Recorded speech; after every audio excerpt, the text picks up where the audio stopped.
Welcome everybody to Saskatoon Folkfest Culture Connect. What an amazing couple of days we've got planned for you, and I am thrilled to be a part of it. On behalf of the Board of Directors, my name is Lenora Swiston, and on behalf of our board and our membership and the volunteers, and of course our sponsors, and most importantly you who are watching tonight, kick back, relax, in your front yard, your backyards, your side yards, your basements, your garages, maybe even at your campgrounds, and tune in for the next minutes upon minutes today and tomorrow, starting at 7 o'clock too, for some of the most amazing cultural diversity broadcasts through stories, music, dance, and much, much more.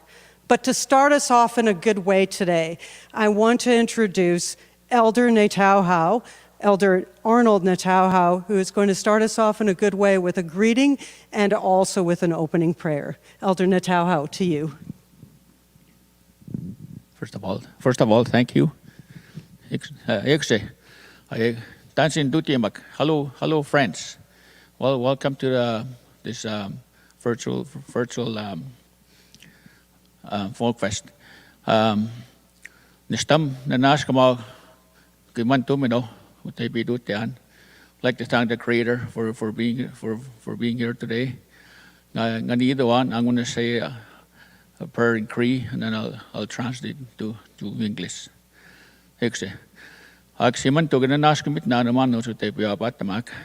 Creator, I thank you for the day. The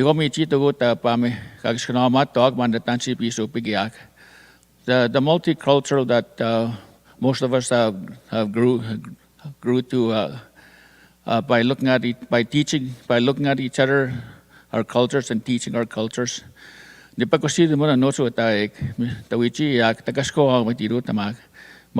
hope today is that we succeed again in this, even though it's been hard.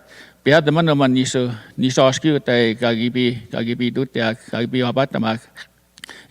been hard these couple of years here that we can hardly see it. I mean, it's hard to gather together because of this pandemic.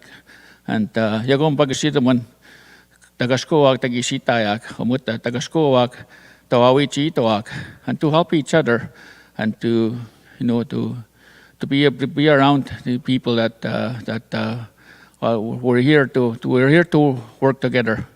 Because yagong mananaskabon siman to tatamatnan ekase hi. Thank you, Elder Natauhau, for that wonderful greeting and for opening prayer. Thank you so much, much appreciation. And thank you to everybody for tuning in. Next up are some greetings from our mayor, Charlie Clark, who is a very avid supporter of the Saskatoon Folk Fest. And following him, Rhonda Rosenberg from the Saskatchewan Multicultural Organization, Council of Saskatchewan. She'll be also giving some greetings. And then we're going to turn it over after that to our wonderful co-host tonight, because we need some youth inserted into this and some funk inserted into this. So we have Arnaud, who is with the Francophone Pavilion, a new manager, who this is his way of entering into Saskatoon, and Kiri, who is with the Greek Youth Ambassadorship of here. So we're really, really honored to have them host tonight. So without further ado, we're going to send it over to some greetings from our mayor. Greetings. Tansei, I'm Charlie Clark, Mayor of Saskatoon, and it's my pleasure to welcome everyone to the virtual 2021 Folk Fest Culture Connect, located here on Treaty 6 territory and the traditional homeland of the Métis. At the heart of Folk Fest is recognizing the various cultures that build our collective community and coming together to celebrate our diversity. Because we know our whole community will be stronger when we build understanding and when every person and every culture is valued here. This year, we will miss seeing each other and visiting pavilions in person to see the dances, the songs, and entertainment showcasing Saskatoon's roots from around the world. But whether virtual or in person, I know Folk Fest is a lot of work, and I want to thank the board, the staff, and the volunteers for all of your efforts in bringing pavilions to life this year and every year. While we will all miss the in-person pavilions at Saskatoon Folk Fest, I had the chance to try the Filipino Pavilion online order, and our family loved it. I hope you've also had a chance to try out some of the amazing food from the various pavilions through the packages that are being offered online. And if you haven't, be sure to check out all of the interactive activities being offered this year. Thank you again to everyone who has made this wonderful display of Saskatoon's rich diversity possible. And I hope that everyone watching enjoys seeing what our city has to offer. Happy Folkfest, everyone. On behalf of the Multicultural Council of Saskatchewan, I am proud to join you as a sponsor of Culture Connect, Saskatoon Folk Fest 2021. MCAS's work supports and reaches lands covered by Treaties 2, 4, 5, 6, 8, and 10, traditional lands of the Cree, Saulteaux, Nakota, Lakota, Dakota, Dene, Michif, and formerly Blackfoot nations. We are all treaty people. MCAS encourages everyone to join, commit to learning, and acting for equity in our quest for decolonization and reconciliation. The Multicultural Council of Saskatchewan is continuously impressed by Saskatoon Folk Fest's innovative orientation. They have not only found ways to bring the celebration of diversity to us virtually throughout the pandemic, but have also created ways for ethnocultural communities and the public to connect and interact. Online presentations mean that viewers can experience cultural music, dance, and singing, along with cooking and other demonstrations from the safety and comfort of their homes or wherever they may be.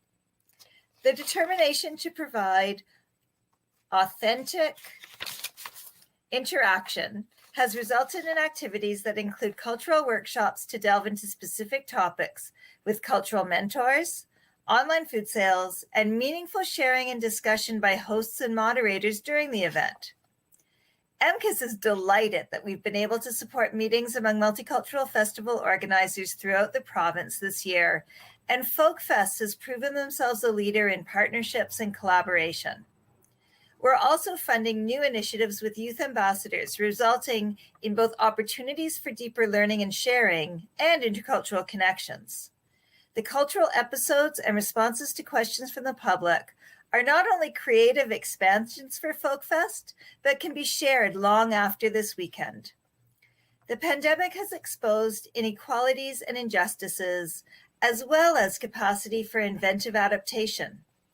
MCAS and our partners continue to advocate for education, respect, and dialogue as key components for a shift in thinking and behavior as we work towards harmonious relations among people of diverse cultural and ethnic backgrounds. Change is never easy. It requires uncomfortable conversations and dismantling racism in our systems and ourselves.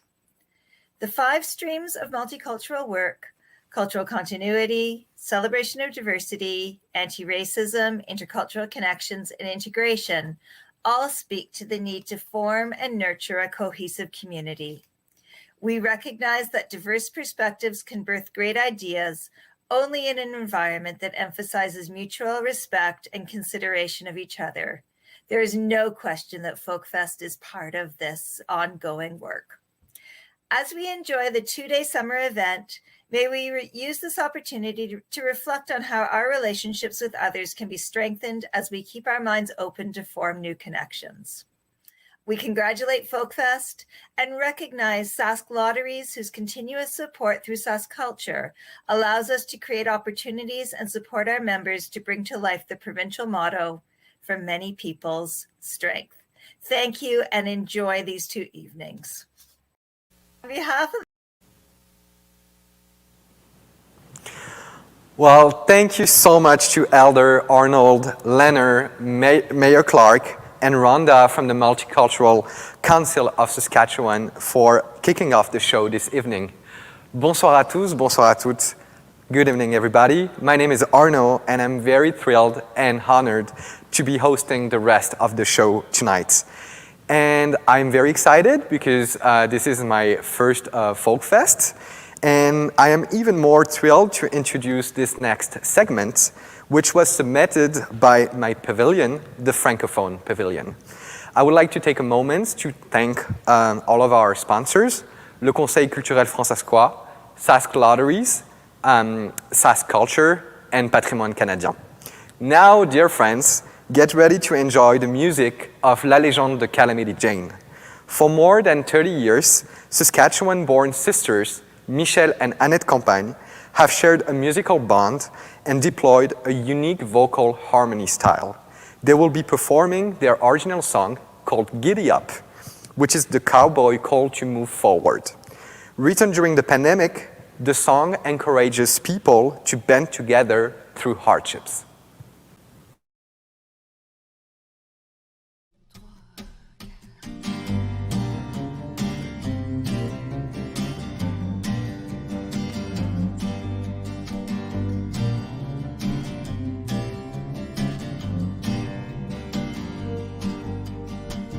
Quelqu'un mit le feu à la prairie, un feu de paille en plein mois de juillet, quand déjà le soleil plombe et pas plein son fouet. Quelqu'un mit le feu à nos secrets. Depuis ce temps les orages, pour éteindre les ravages, on fait appel à la pluie, pour ressusciter la vérité. Éclair et tonnerre se sont unis, pour éteindre nos peurs et apaiser la pandémie. Giddy up, c'est par ici.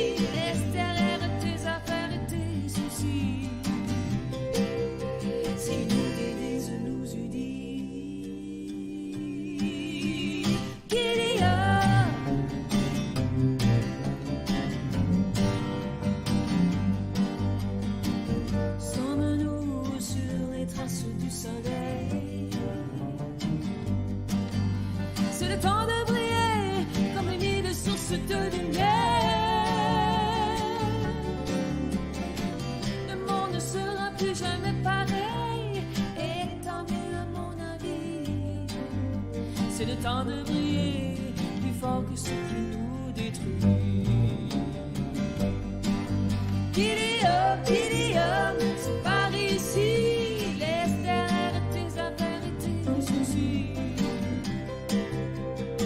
On a ce qui nous suffit. Giddy up, allons-y. Que c'est que les illusions de nos vies? Ce qui nous divise nous unit. Giddy up.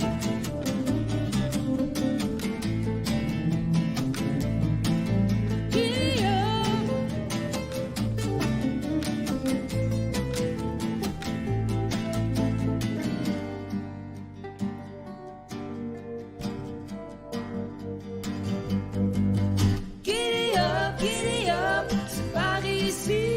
Laisse derrière tes affaires et tes soucis. On a ce qui nous suffit. Giddy up, allons-y. Que c'est que les illusions de nos vies? Ce qui nous divise nous unit. Giddy up.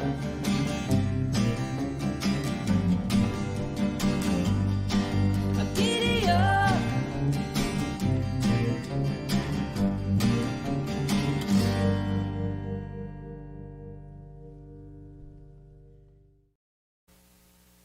Well, friends, that was La Légende de Calamity Jane. I really hope you liked it. Their song was called Giddy Up. And I really love how they blend their Francophone culture with a prairie twist that truly reflects Saskatchewan and our communities. If you like what you heard, be sure to look them up on Facebook. And now we have a few segments from our question and answer initiative in which we asked our sponsors and loyal folkfesters to submit their cultural questions. Stay tuned tonight and tomorrow night to see all the Q&As and expand your cultural knowledge. Hi, my name is Norman McKelpie, and I'd like to ask the Scottish Pavilion, what's your favorite Scottish beer? Hello, my name is Dave. What kind of beer do you prefer in India? Well, thanks to Donovan, Dave, and Brad from the Sherbrooke Community Center for your questions. Brad's question was, why is beer such a popular part of Irish culture? It sounds like it is popular at Sherbrooke as well.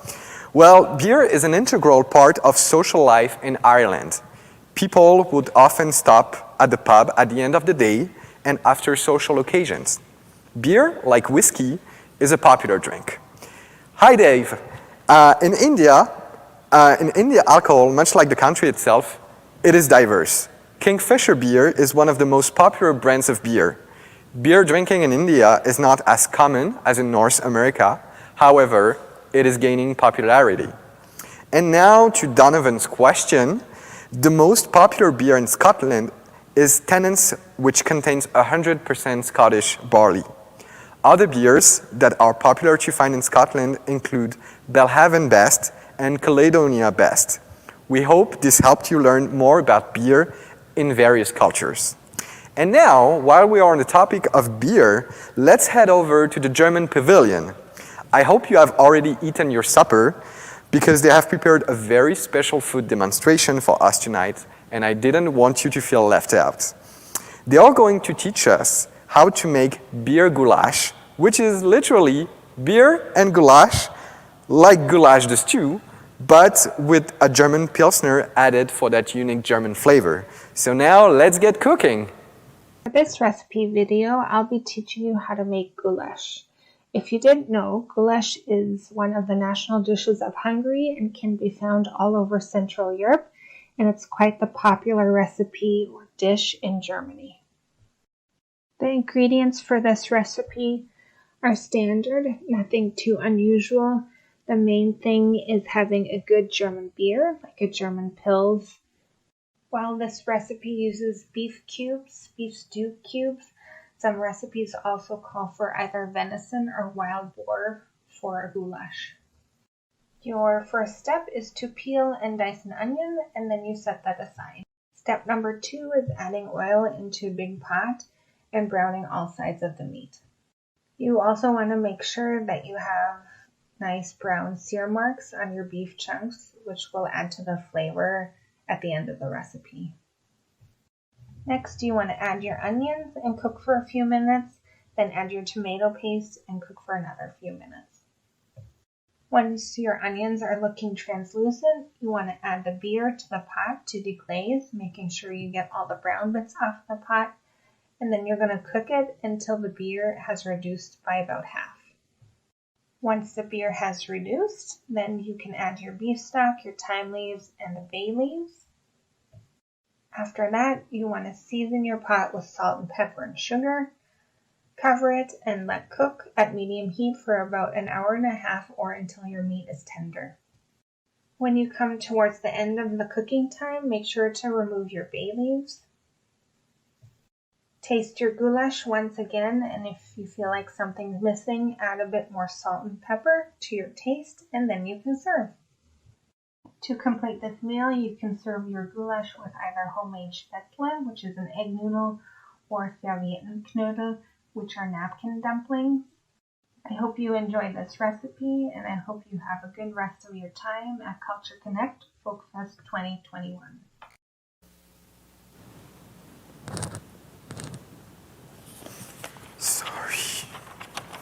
So sorry.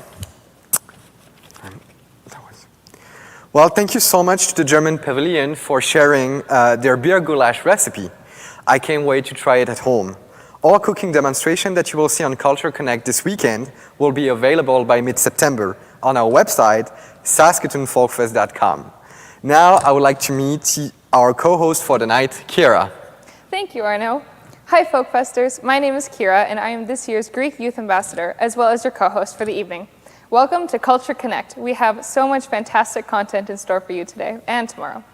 Up next, we have several performances from the Saskatoon Highland Dance Association with the Scottish Pavilion. The first dance you will see is a tribute to James L. Mackenzie. He is credited with bringing a competitive standard of Highland dancing into Canada. That will be followed by pas de basques, an introduction to the basic movements of Highland dancing. It's one of the first things that the youngest dancers learn, and it sets up the foundations of the famous sword dance. Finally, we have the Scottish lilt. This dance is a bit different, and I'm curious to see what differences stand out to you. Watch the dances closely and share your observations in the comments. After the performance, I will explain the history behind the video.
Thank you to the Saskatoon Highland Dance Association for those amazing performances. That last one was a performance of the Scottish lilt. If you were watching carefully, then you might have noticed that this dance showcases the softer, more ballet-inspired side of Highland dancing. It was choreographed in the 1800s specifically for women, since kilts couldn't be worn by females at the time, and it wasn't generally accepted for them to do the stronger dances like the sword dance. Nowadays, both girls and boys equally compete against each other in any of the Highland dances. And up next, you will see a few of our youth ambassador statements, which will be featured throughout Culture Connect this weekend. And I'm really looking forward to hearing their opinions on the value of Folkfest and the importance of multiculturalism. Following that, we will take a virtual trip across 3 provinces in the northern regions of Sri Lanka. Assalamu alaikum. My name is Abdullah Amin and I'm the youth ambassador for Pakistan. Every single person is built upon their own unique experiences, which help craft their own personality, identity, and ideologies. By participating in cultural celebrations like Folkfest, we can create a sense of unity and understanding that even though we are all different, we are all connected through something bigger. This is why I'm very happy that unity is one of Folkfest's values. Mabuhay! My name is Adrian and I'm representing the Philippines Pavilion this year. Having an enhanced appreciation for diversity and multiculturalism is one of the most treasured things that I have gained from being a Canadian citizen. Being able to interact with persons from different backgrounds, cultures, regions, and continents gave me a wealth of insight and perspective about different ways of living here in Canada. The culture of diversity here in Canada has also allowed me to stay connected to my Filipino heritage, all while being able to celebrate my newfound Canadian identity.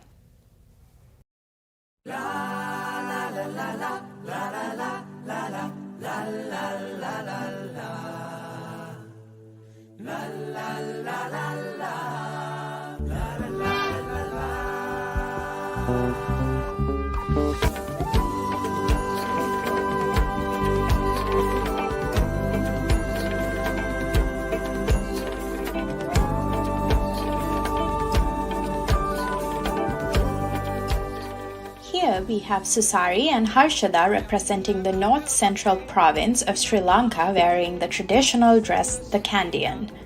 This is the largest province in the country and is most well known for its ancient kingdoms and large lakes including Tissavaava and Nuwaravaava, which supply water to the city and irrigate paddy fields. This beautiful province contains 2 of the 8 World Heritage Sites of Sri Lanka as described by UNESCO.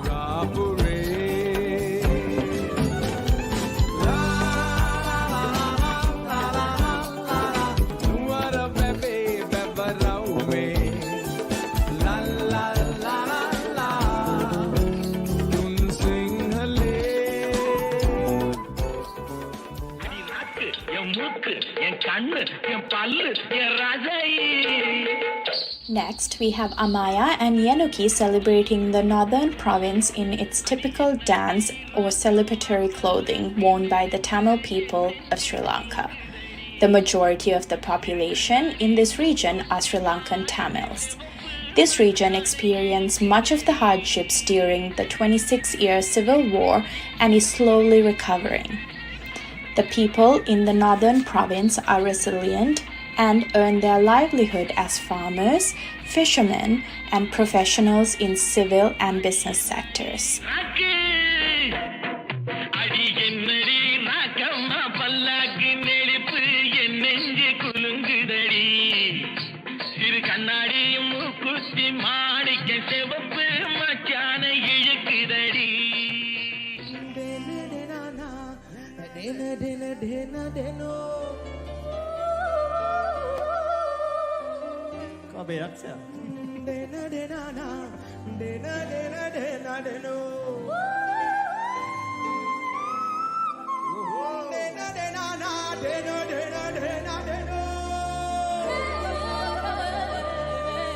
The final stop on our virtual tour is the northwestern province represented by Sandini and Supuni. One is dressed as Yaka or devil, and the other is the master trying to control the devil. This form of traditional ritualistic dance is performed to appease one or more of the 18 Yaku believed to be the cause of various diseases and health conditions.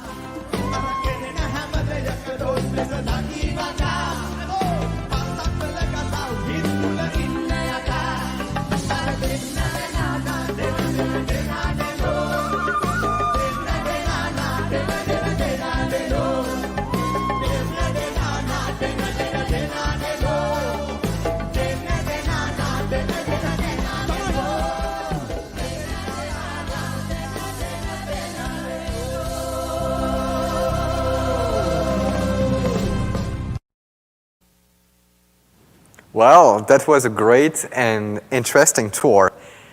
As you saw, Sri Lanka is a diverse, multicultural nation, including Sinhalese, Tamil, Muslim, and Burgher peoples. Tune in tomorrow night to tour the remaining 6 provinces. Now, let's head to the Indian and Métis Pavilion, where we'll learn about the full-day Michif Early Learning Program at Lee Buffalo in Westmount Community School. Robert and Chandral will talk about the importance of Michif Métis kinship. After that, catch the first segment of Arnaud's Francophone Trivia. Arnaud hosted a trivia night with the people behind the scenes at FolkFest, and you will see his tricky trivia questions throughout Culture Connect. So don't go anywhere.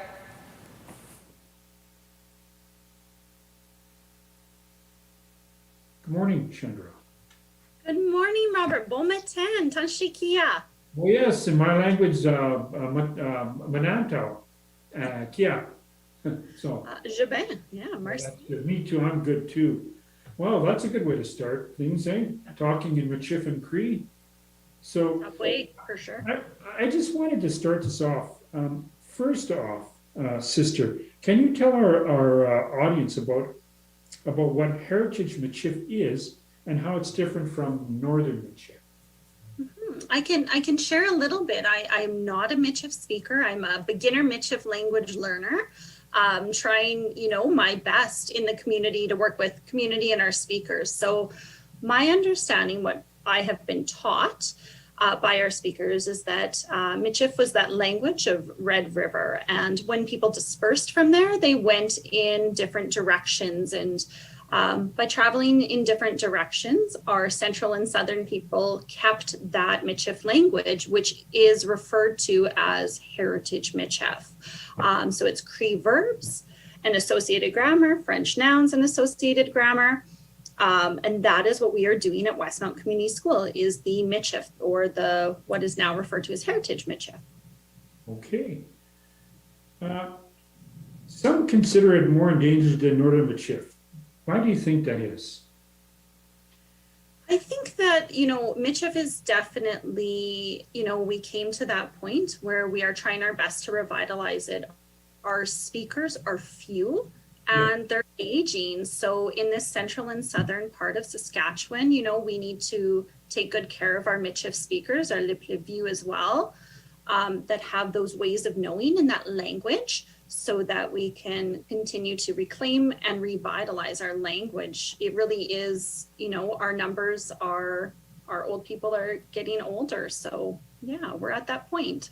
Yeah, I know that even within my family, my auntie and our good friend Alan Morin and a whole bunch of people, Louise Olkey. I think Louise is actually learning heritage Michif, but they all speak Northern Michif, and there's more Cree in it than French in that language. I think that's one of the differences. Yeah, so I think I believe as well, like up north, there's more Cree, and here it's more of that balance of Michif and French, or sorry, Cree and French. Yeah. So your pre-kindergarten Michif program is called, and I'll try and get this right, Matante sa place, which means what in Michif? Bon ouvrage, yeah, Matante sa place. So it's my auntie's place. So at Westmount Community School, our children ages 3 and 4 are immersed into Matante sa place, or our auntie's place. This beautiful place that has been created with our M&S and our community partners and our school is a place for Métis and Michif children to come together to be affirmed in their culture and their language. It is taught through play-based and exploration with a really strong focus on establishing kinship ties with our Liviu, our old peoples, famille, our family, and our community. That's a big focus. We want our little peoples to feel known and valued and affirmed in who they are. Yeah, well, when I was there, I was called 2 things, Manuk and Mushum. In our language, that means, Manuk means uncle in Michif, I believe, and Mushum means grandfather in Cree. So is it the same in Michif, Mushum? Yeah, we a lot of times will call our old peoples, by Cookum or Mushum or even Mamere. Yeah, Mamere, grandpapa.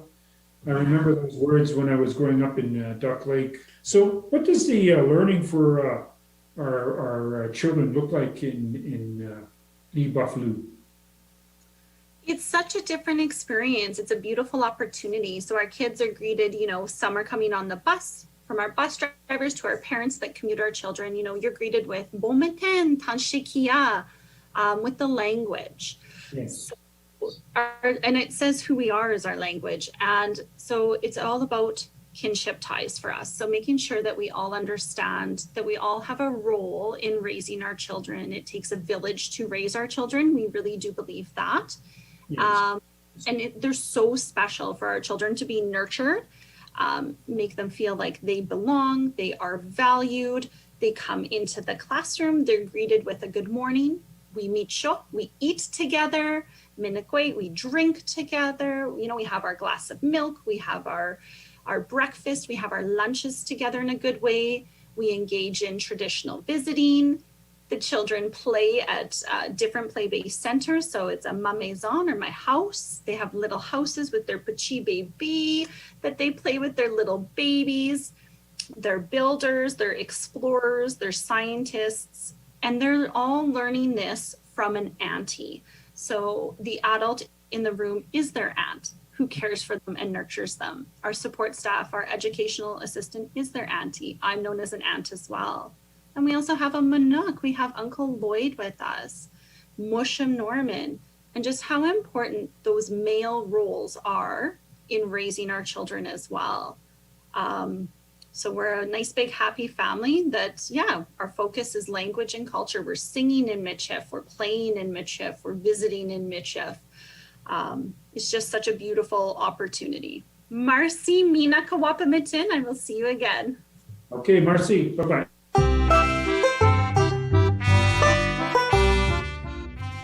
Hi, bonsoir, good evening everybody. My name is Arno and I'm representing the Francophone Pavilion at the 2021 Saskatoon Folk Fest, and I'm very excited to bring you our little trivia on Francophone cultures around the world. So tonight we got our first team with Winnie and Logan. How are you doing, guys?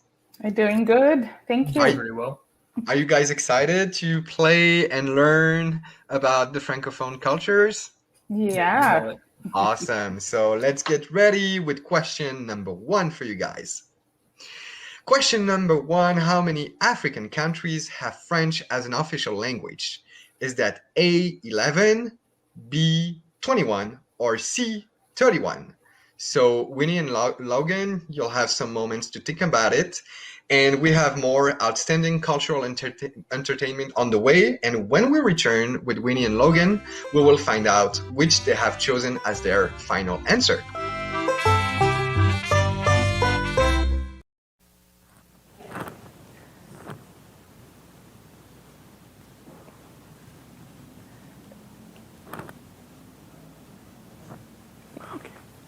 Wow, Arnaud, it looks like you had a lot of fun with your trivia. Oh, yeah. And it was so inspiring to hear some of the great work being done to preserve Michif and connecting young learners with elders in the community. If you're interested in learning more about this or other Michif language programs, you can also find information by following the links that we have provided. There is also a Northern Michif program at St. Michael Catholic School, as well as Lieve Buffalo at Westmount Community School. Well, thank you, Kira. We now have some music coming to you from Jennifer of the Chinese Pavilion. Jennifer is performing the rowing song, which is adapted from a New Zealand folk song. The music is sometimes hearty, sometimes leisurely, and sometimes passionate, imitating the cozy atmosphere of rowing a boat. She plays a unique traditional Chinese string instrument, and can you guess the name of that instrument? Put your guesses in the comments and I will reveal the answer after Jennifer's performance and a dance performance from AMNN with the South Sudan Pavilion. AMNN stands for Amni, Melody, Nancy, and Nicole. And these 4 girls formed their dance quartet back in 2017, and they dance Afro hip-hop, dancehall, and a mix of traditional dances. Let's tune in.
Anacholi, inacholi, amacholi mama. Anacholi kikome. Anacholi, inacholi, amacholi mama. Anacholi kikome. Lobo maro, acholi gine maro ya. Lobo mero, acholi gine mero ya. Lobo maro, acholi gine maro ya. Lobo mero, acholi gine mero ya. Kibero Africa, acholi keke. Kioki Australia, acholi keke ma. Kidogo America, acholi keke. Kidogo Euro, acholi keke ma. Jowa jule duong iloba ya.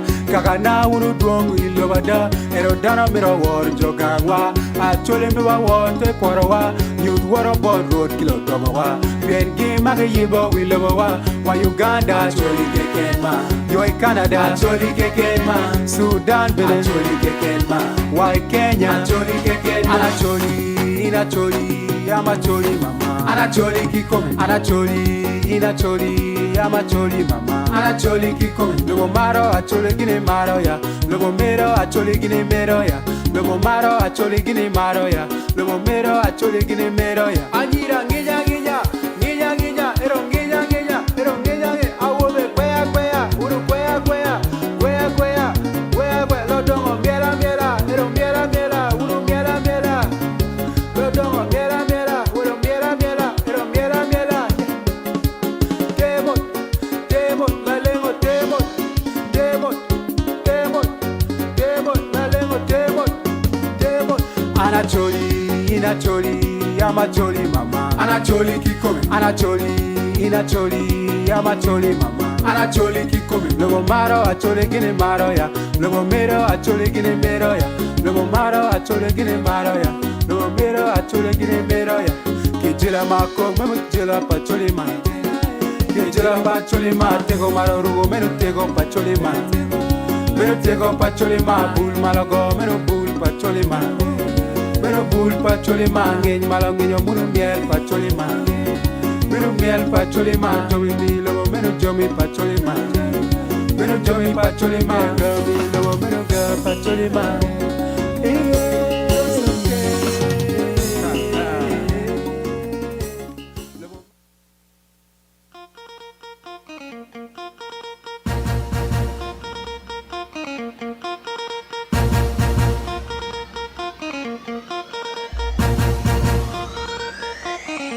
JP's a production. Eh, eh, eh. It's okay. Eh, eh. Oh yeah, shake body. Oh yeah, move body. Make you ring alarm. Oh yeah, shake body. Them girls just they feel me now. Cause I get some money, then they feel me now. Back then they do me anyhow. I don't get some money, they wanna get down. They want hold me for ransom. Cause I'm young and I'm rich and I'm handsome. They want know where I come from. I they run since from Lagos to London. All the blessings and love I they see just they make me they shout hallelujah. I say all the blessings and love I they see just they make me they shout hallelujah. They hold me for ransom cause I'm young and I'm rich and I'm handsome. They won't hold me for ransom cause I'm young and I'm rich and I'm handsome. Oh yeah, shake body. Oh yeah, move body. Make you ring alarm. Oh yeah, shake body.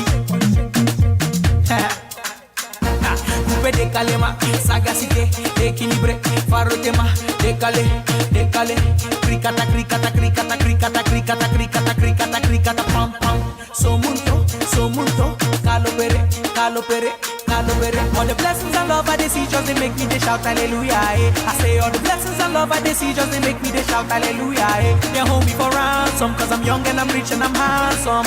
They won't hold me for ransom cause I'm young and I'm rich and I'm handsome. Oh yeah, shake body. Oh yeah, move body. Make you ring alarm. Oh yeah, shake body. Now designer wear now.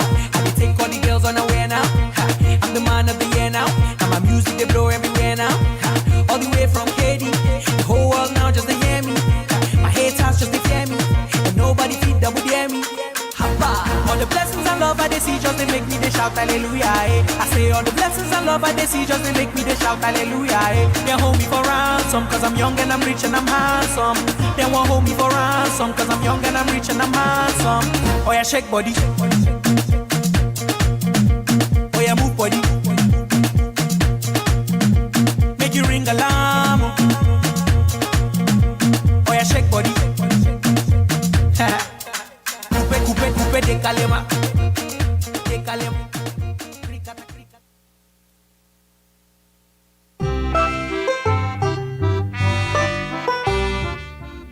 So welcome back, guys.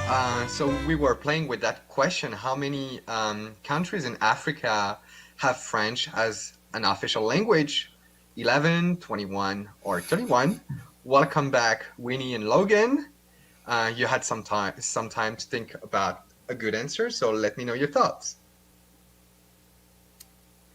Okay, so if I can go first, based on my knowledge of Africa as a continent and the number of countries within Africa, and back to my history from Africa and how it was colonized, I would like us to. Do you want me to go ahead, Logan, or you wanna chip in? Yeah. What's your opinion? Which answer would you pick? I am thinking the number that is reasonable here is A, 11. Really? See, I thought that was going to be the first one to rule out because there's several countries just on the west side of Africa itself that have that kind of like Algeria and Senegal and a whole bunch of over just in that area alone. So I thought it was going to be at least B. I don't know, but if you likely know better than I do, so we can go with A if you'd like. You guys are gonna have to agree on one answer. My thought process was most of Africa was colonized by the British, and trust me, I did the history. Oh, yeah, no, I'm not gonna. And then there was a bit of the Portuguese, and to the north, like you're referring, there is Arabic mostly. So that leaves a few countries, just a handful that had the French colonizing it. And based on that background, I'm going with A, 11. All right. I'll note that my opinion was B, but I'll go with you on A. All right, guys. So actually, the good answer was B, 21. There are 21 countries in Africa that have French as an official language. But French is also spoken in other countries in Africa that don't necessarily have French as the official language. So in total, that's 31 countries where French is spoken by the population, but 21 with official language. So thank you very much, Winnie and Logan. Thank you so much for playing with us tonight. How did you like it? It was fun. I don't know about you, Logan. I think you know your stuff. Yeah, it was a blast. This is kind of my shtick. So it was great. Thank you so much for having us. Thank you so much, guys. Bye now. And now let's welcome our second team and our two new players, Nikita and Suvik. Hello, guys. Hi, Nikita. Hi, Suvik. How are you doing tonight? Pretty good. Yeah, good. We're excited. I'm doing great. Thank you so much. So we're going to play with a new question. I got to hear a new question for you guys. So question about food and about France. How many types of cheese are produced in France? Is it A, more than 100, B, more than 500, or C, more than 1,000? So let's take some time to think about it, and we'll return shortly to check the answer. 500 as well. Oh. That was fantastic. So before you saw my face and learned a bit more about us Francophones, you saw A, M, and N. I love how they took the South Sudanese dance and put their own spin on it. And thank you, Jennifer, for that beautiful song. Jennifer was playing the ruanshan, which is a traditional Chinese plucked instrument with a 2,000-year old history. Stay tuned to into Culture Connect tomorrow night to catch another performance from both Jennifer and AMNN. Up next, we have the Hungarian Pavilion. This is a must-see performance. Romeo and Eva are going to dance us through a tour of Saskatoon landmarks. After that, we will see more trivia with Arnaud, and then we will circle back to Sri Lanka. I am really excited to introduce my fellow youth ambassador, Manisha, and her tutorial on traditional Sri Lankan dance.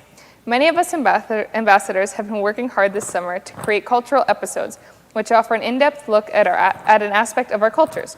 We will be showing clips on Culture Connect, but the full episodes will be available on our website, saskatoonfolkfest.com. Just give us a few weeks to finalize all the editing. Now, without further ado, take it away, Romeo and Eva.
Welcome back, guys.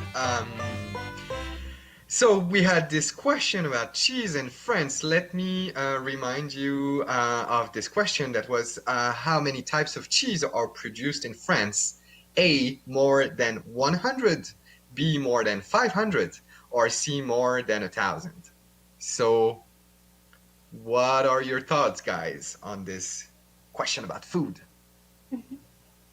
Well, I think France is a relatively small country. It would be surprising if they had more than 1,000 different kinds of cheese being produced over there. I don't know. Do you think it's possible, Selvik? France does love cheese. I mean, yeah, like I have heard like people from France, like they really like cheese, like different kinds of cheese. So like just to go over it, I think it's like more than 1,000. Okay. Yeah. Let's settle on C. Sure. All right, guys. And the good answer was more than 1,000. You are correct, guys. Congratulations. Yeah, it's actually more than 1,000. It's crazy. We are like France is the country of cheese, obviously.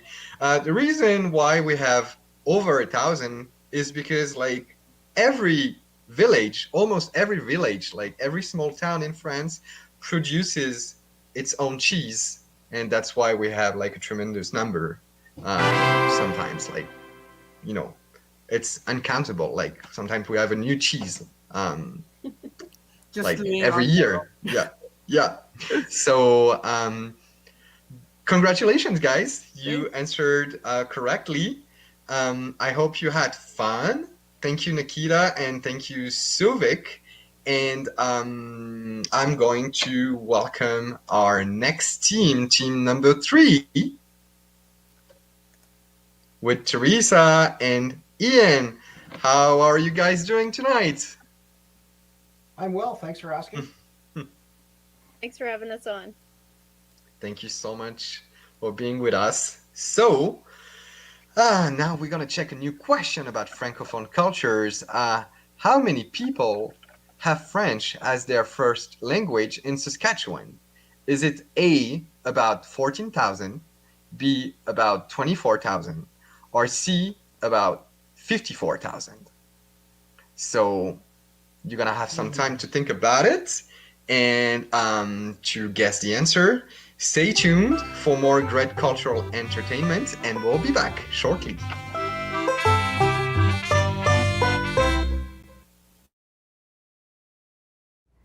Okay, as I mentioned before, I'm going to show a little demonstration from the Canadian dance, and I promise you it's not going to be hard at all. Might burn your thighs a little bit, but it's going to be awesome. So first what we're going to do is we're going to get into what is known in Sri Lankan a Mendia position, where we kind of go into kind of like a half squat position, and we don't need to spread our legs too far. So I'm just going to start off with the leg movements first. So if we can put our hands on our waist a little bit, so it'll help us a little bit. And so the first step that we're going to do is bring our right foot to the front of us, kind of like this. Yeah. And then we're going to just step using our left leg in where the same position that our left leg is, so kind of like that. So yeah. And then what's the next step is going to be we bring our right foot back to that same position that we started off, which is called the Mendia position, and we're just going to stomp our left foot in where it was. So if we put it all together, it should go do mi kita kita do, do mi kita kita do. So how was that? Was that good? Perfect. Okay. So let's bring in the hand movements. So in the Mendia position, our hands would usually be facing kind of this position where our thumbs are facing down. So that's our start off position, the Mendia position. And when we bring our right foot forward, our hand would flip. Yeah, kind of like that. And we will stomp our back foot. And then when we are going to bring our right foot back to that Mendia position, our hands change back to the original. So we're back at our original position, and then we just, yeah, exactly. And so if we put it together again, it'll be do mi kita kita do, do mi kita kita do. Yeah, exactly. And that was my little demonstration for the Canadian dance. How was that? How did you feel about it? It wasn't hard, right? Exactly. So that was my cultural episode. I'm super glad, and I love the opportunity to share my culture with you guys. And thank you so much. Ayubowan.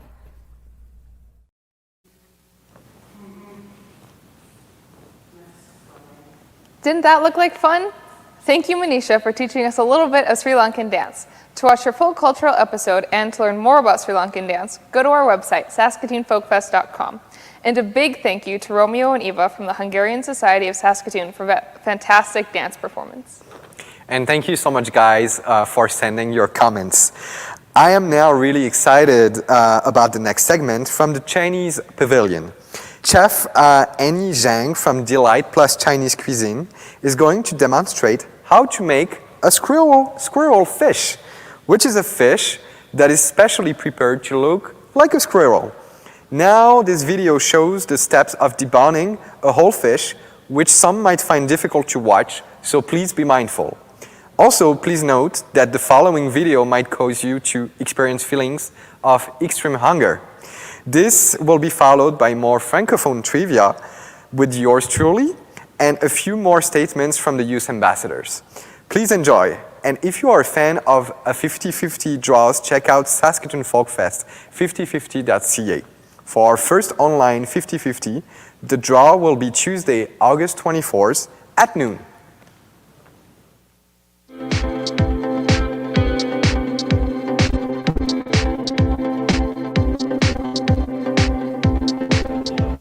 Okay, the first step is cut off the head.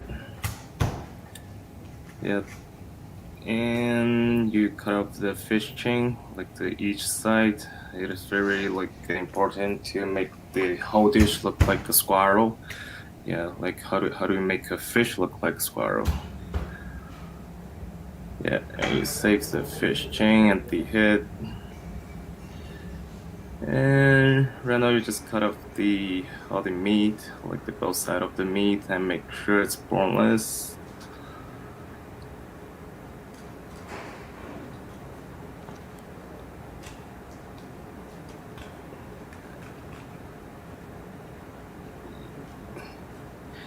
And this dish, the squirrelfish, is actually from my hometown, which name is Suzhou, a small city beside Shanghai, and we eat them at a very special event like Spring Festival or Mid-Autumn Festivals, or some other big group, like a big population of the family events. Okay, right now you just want to make sure you just cut off the meat and make sure after the fish get deep fried and make sure the fish look like a squirrel, because the head and the chain is an important part to make the facial experience.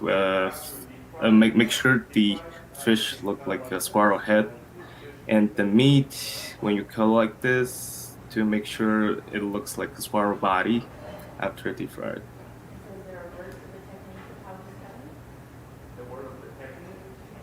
And we don't have that much deep fried kind of dish in our culture, but this one's the most special one.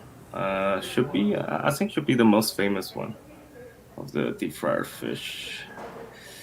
And this fish, I think, is walleye. This is from the river beside Saskatoon. But in China, we don't use walleye. We have our a special one fish, but both of them are, I think they taste the same. They taste the same. But in China, the fish is a little bit, I think, bigger. Okay, and right now you just cut off the ginger to make sure your fish is fresh and you want to soak it for a little bit. And here's the green onion. This too is to make sure your fish dish tastes better. It will enhance the taste of the fish actually. And you wash them a little bit. Okay, and right now it's making the sauce. Like you put this amount of sugar. It depends on the fish, because today's fish is for 2 to 4 people at most. Yeah, and some ketchups in it. So I think this dish is actually the combination of the Eastern and Western culture.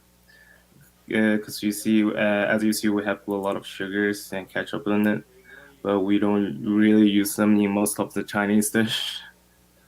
But I think that's a kind of a combination for from two sides of the world, I say. Yeah, and some oil, and you let the sugar, put even more oil. Yeah, you let all the sugar melt in it. And make sure you keep the fire not too strong. Yeah, and put some powder on it. This is to get prepared to the deep fry. As the next step.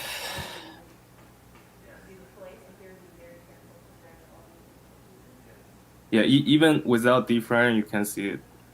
You know the fish meat is like little squares, and after deep fry, it looks like spiral. Yeah, right now it's deep frying it. And make sure you don't deep fry it like too long. I think maybe just for 2 to 3 minutes. That's the most. Yeah.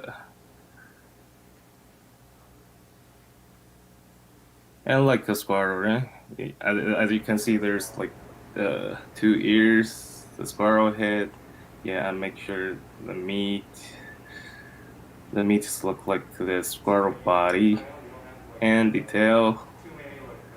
It's a squirrel tail, but big tail. Okay.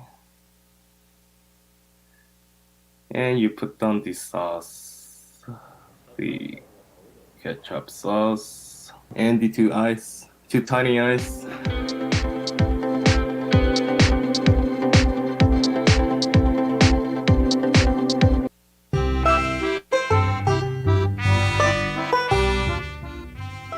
All right, guys, welcome back. So we were playing with this question about the number of French speakers in Saskatchewan, so in the whole province.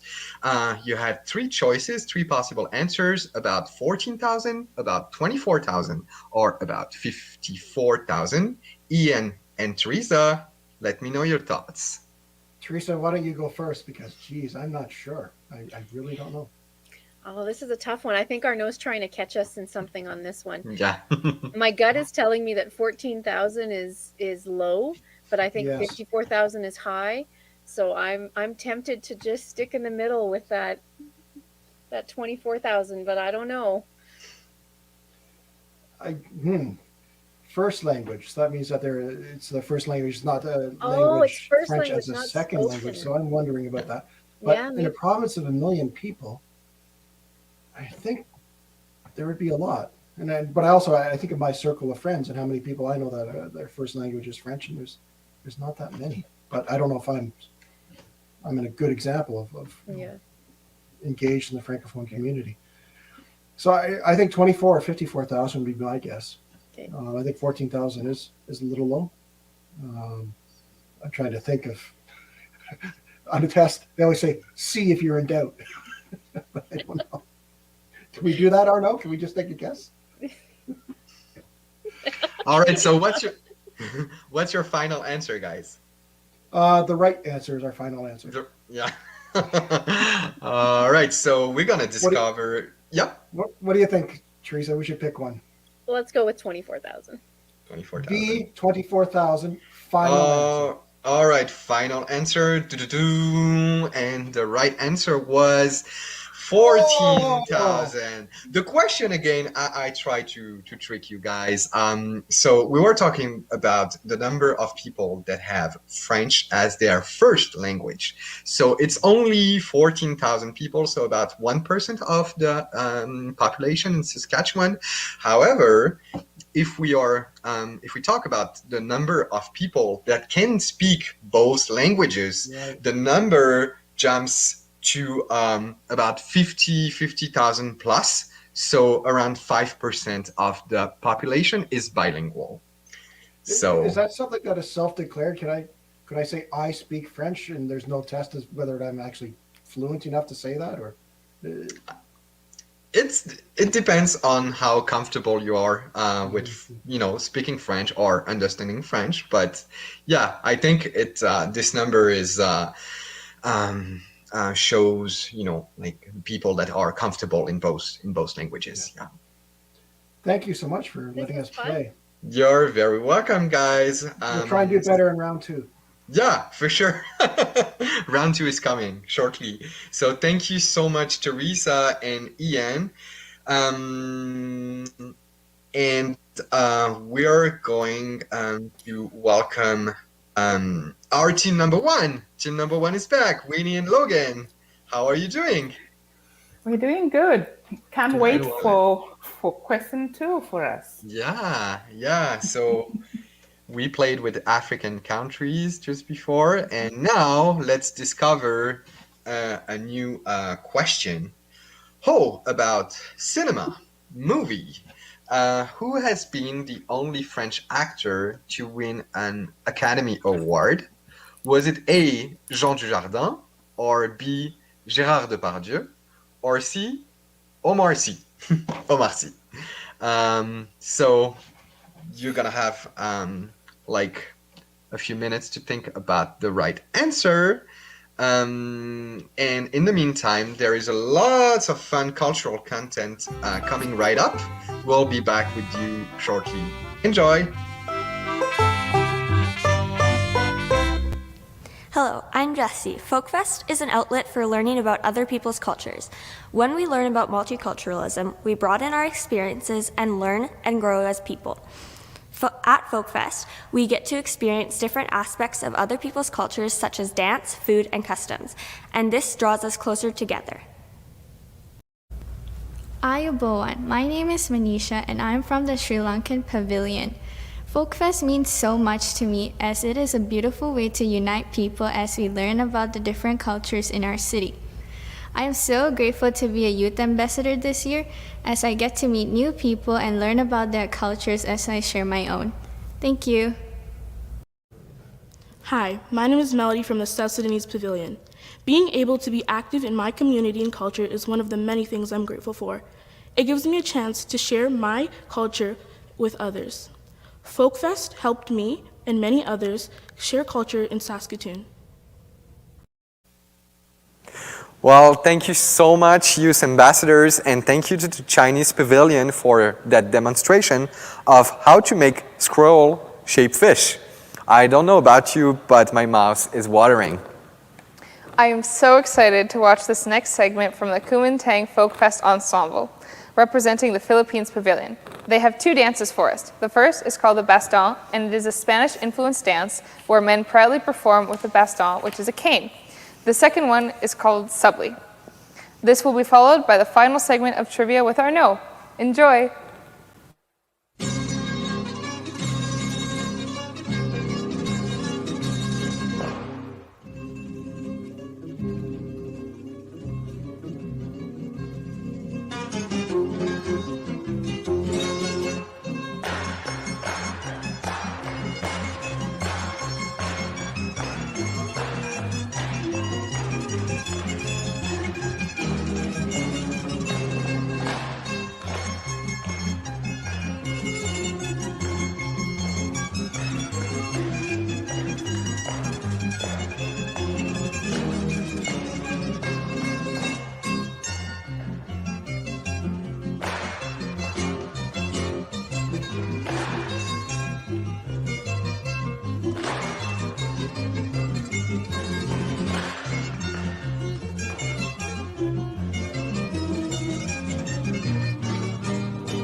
France, and let's see this question we are playing with.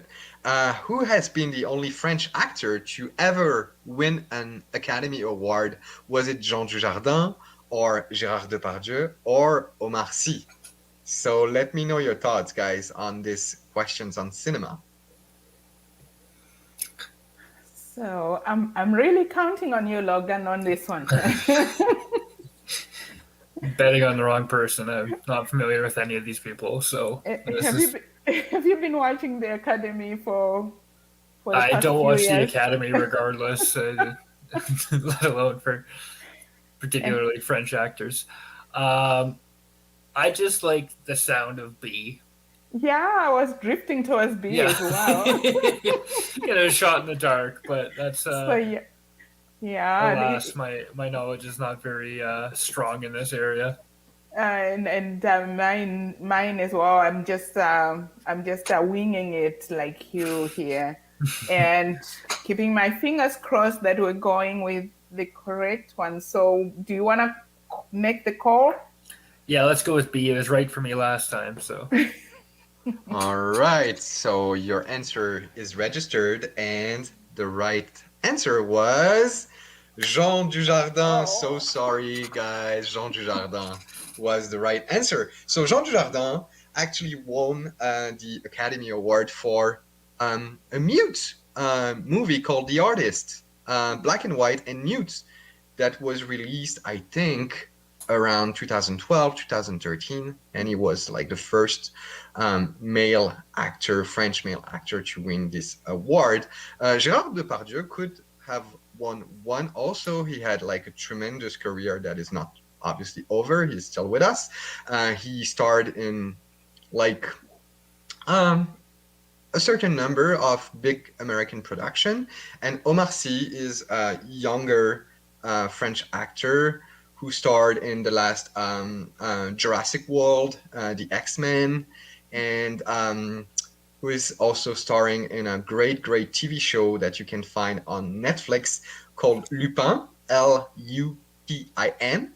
It had a lot of success in Canada and and the US. It's a great TV show with him, so I definitely recommend you to watch this one. So yeah, that wraps it up for tonight. We'll be back tomorrow with more questions, answers, and fun facts about the Francophone cultures around the world. Thank you so much, Winnie and Logan, for playing with us tonight. Thank you. I had fun, and I walked away with more knowledge on the French information.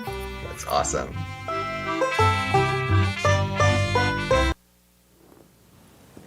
Thank you, Arnaud, for teaching us so much about Francophone culture around the world. You're welcome. And earlier, we saw a truly incredible performance from the Kumatang Folkfest Ensemble.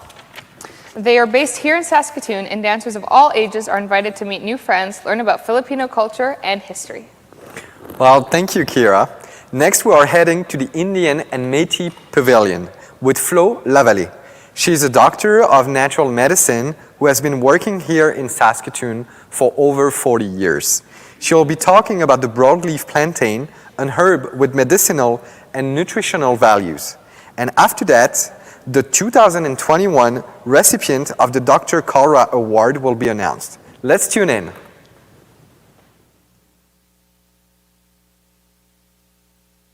Plant medicines have led me to gathering, drying, processing, and making oils and salves and plantain, which is our focus today.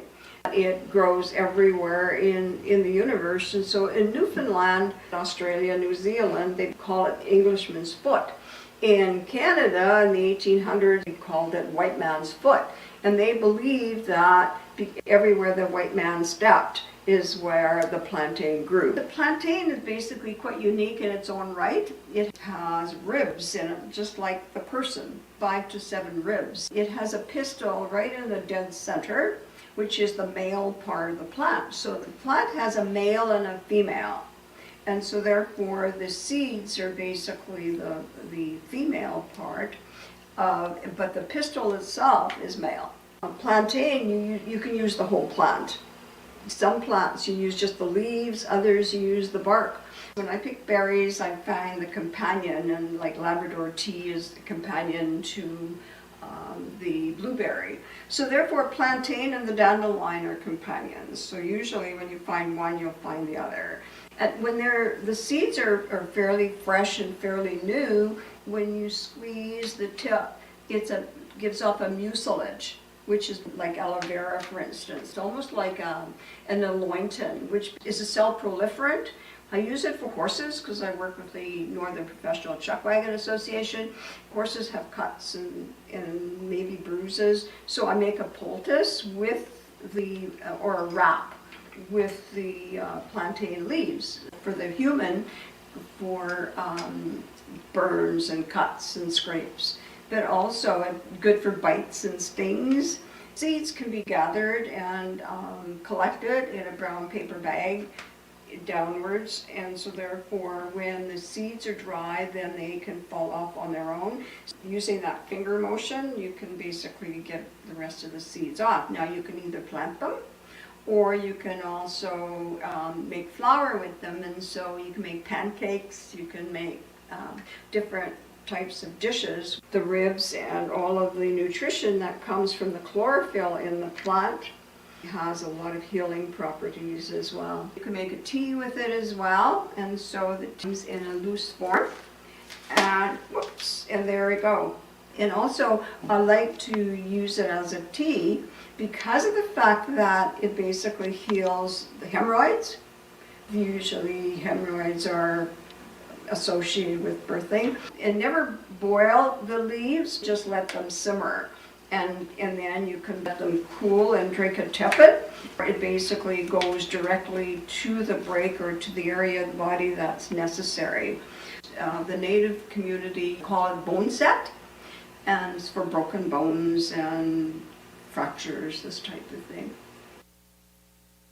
We have to talk about the protocol is because every time you go into the woods or plan on picking, whether it be berry, whether it be herbals, always basically give back to the earth. It should be either tobacco, or I always, if I don't have tobacco in my possession, specifically for giving back, I give a piece of my hair. You're giving back to the earth, and also give the plant the intention as to what you're going to use the plant for.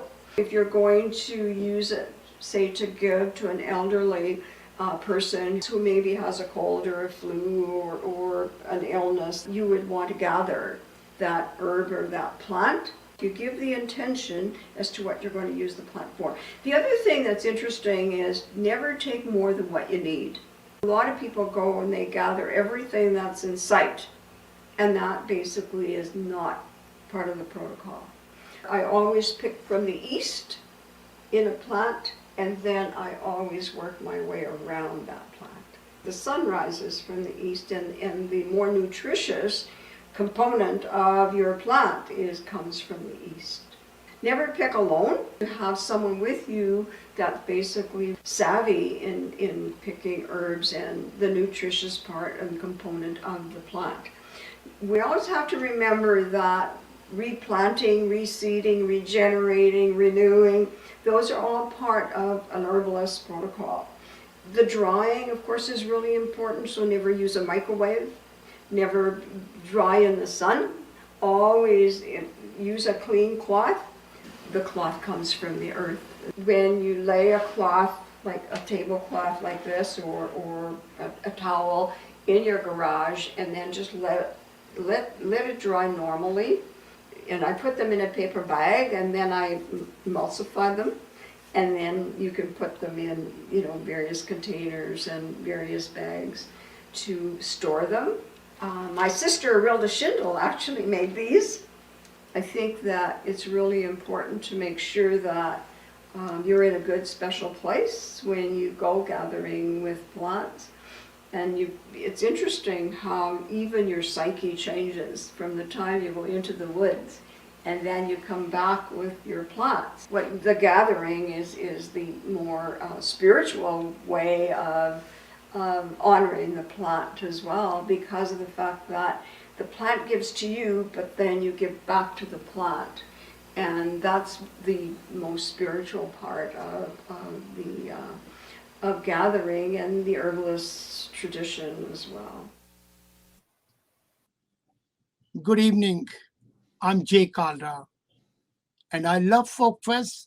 I will always love Folkfest. I've been dedicated to Saskatoon Folkfest for decades.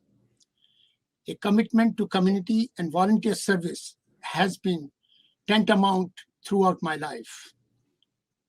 In 2015, I was honored to receive Paul Yushik Lifetime Achievement Award for Multiculturalism. I directed the award proceeds to Saskatoon Folkfest. The board of directors created the Dr. J. Kalra Award for Diversity and Harmony, which has been annually awarded since 2017.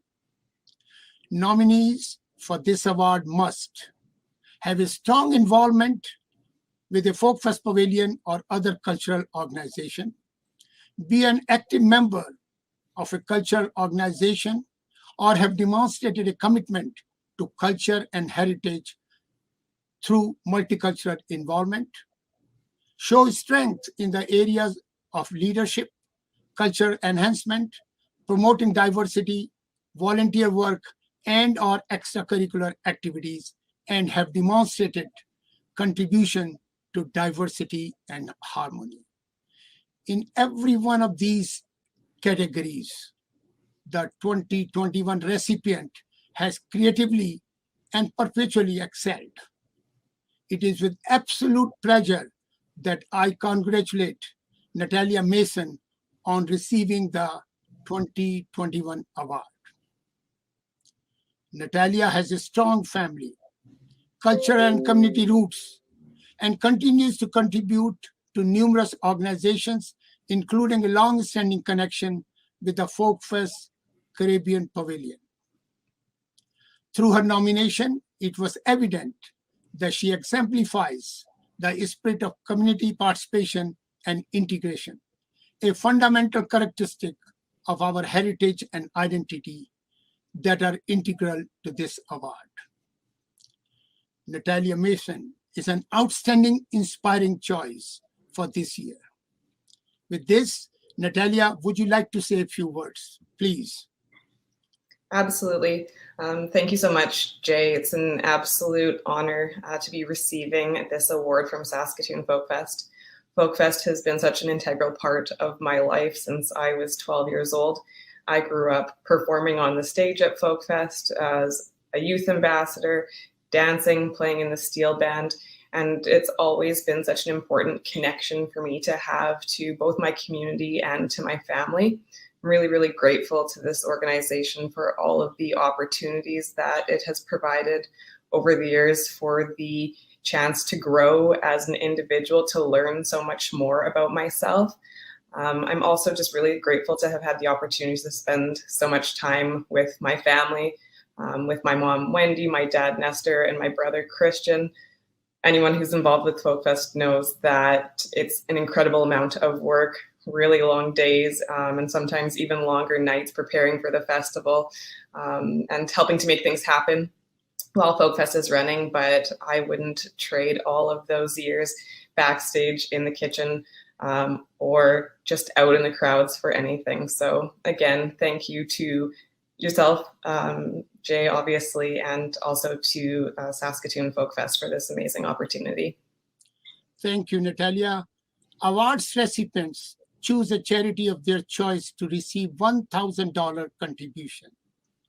Natalia has directed the proceed of her award to Prairie Harm Reduction is going to be receiving my donation. Thank you very much.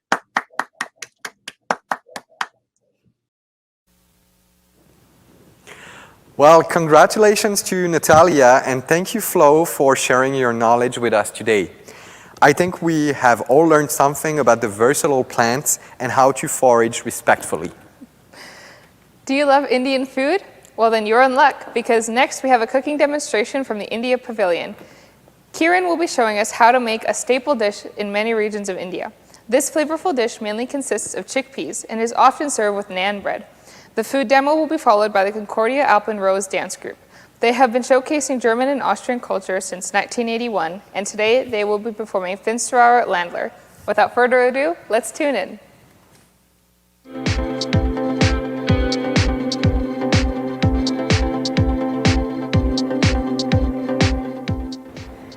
Namaskar.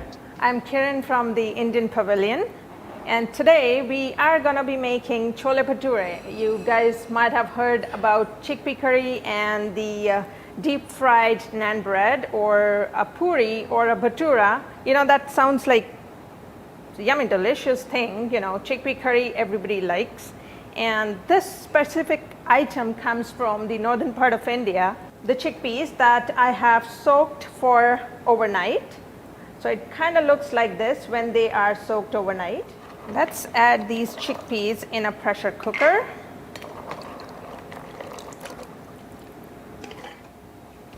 So when we add the water, just make sure that the chickpeas are, covered, and there's about ½ an inch of water upstairs, above that.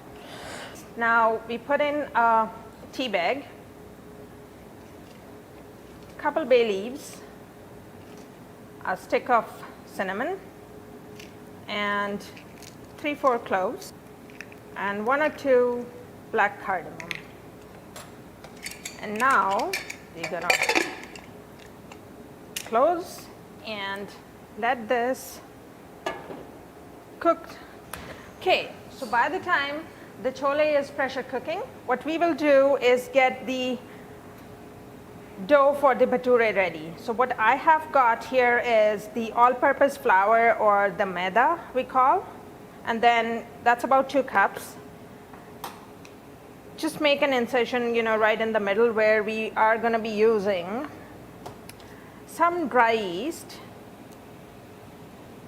It's about ½ a spoon. Some sugar on top, about ½ a spoon, and of course a little bit of salt, about ½ a cup of yogurt, about a spoonful or 2 of oil. We mix this all together and use as much water as you need. When you are binding this dough with your hands, every ingredient gets mixed properly. Now we'll start to make the gravy. So we do a spoonful of cumin seeds, and it is working its way. We do a couple whole red chilies in there.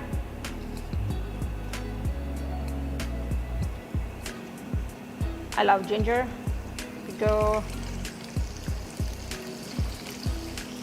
a spoonful.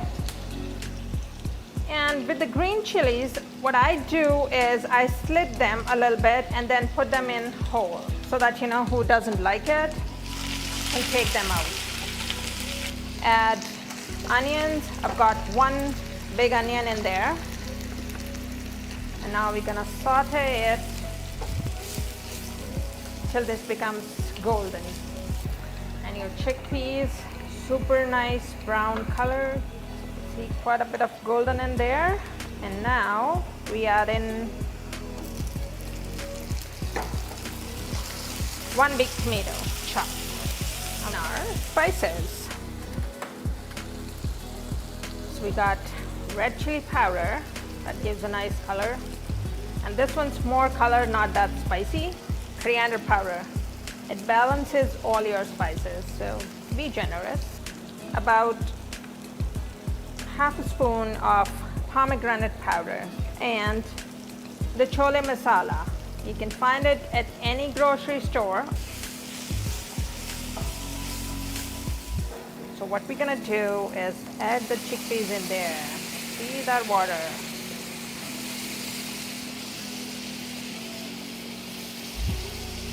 With the lid on, and then we'll add some more things in there. So I do have the dough ready, and see how fluffy and nice and soft it is. I'm gonna give it another knead. Let's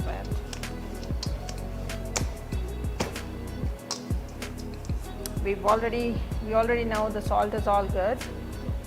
This is the magical ingredient, the dried fenugreek leaves or the kasuri methi.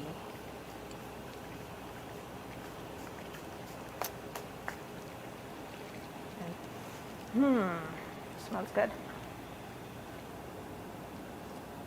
And we take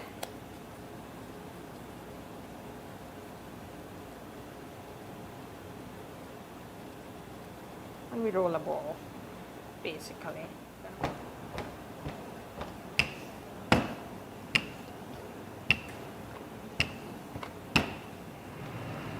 Okay, the chickpeas are good to go. Turn the gas off. And there we are with our first bhatura. Okay.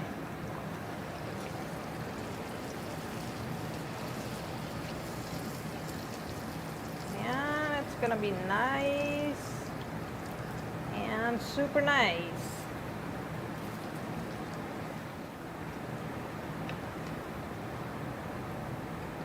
Yummy, yummy. Just put it on side. This looks yummy.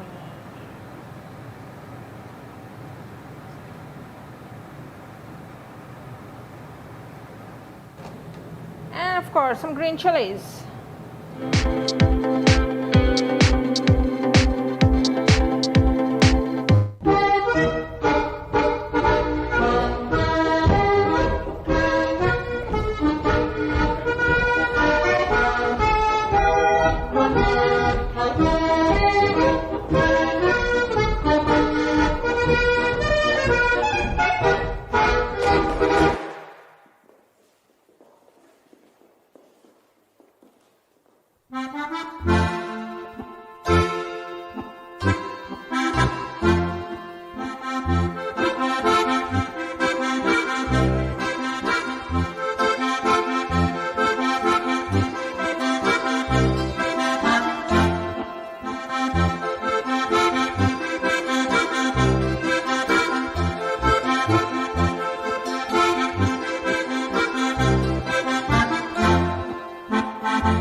Thank you for that outstanding performance. They are always looking to expand their membership, so check them out on social media.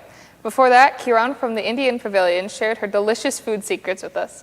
If you'd like to try that recipe at home, you can find it on saskatoonfolkfest.com. And up next, we have the Chinese Martial Arts Academy. This academy offers a variety of programming from fighting forms, kickboxing, tai chi, and self-defense. Tonight, they will perform a variety of routines from hand forms to short and long weapons.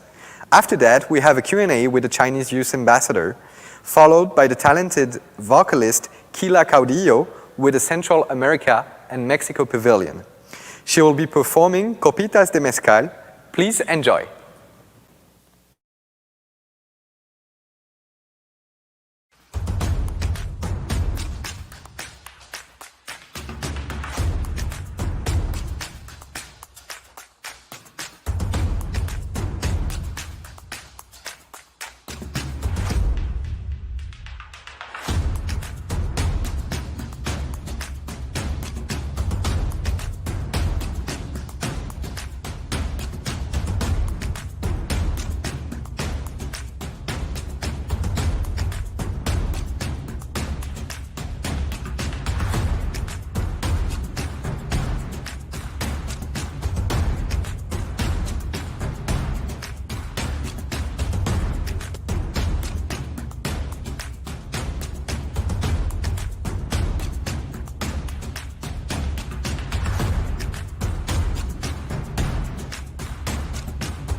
Hi, this is Winnie Mchangwa, the treasurer for the Folkfest Board 2021.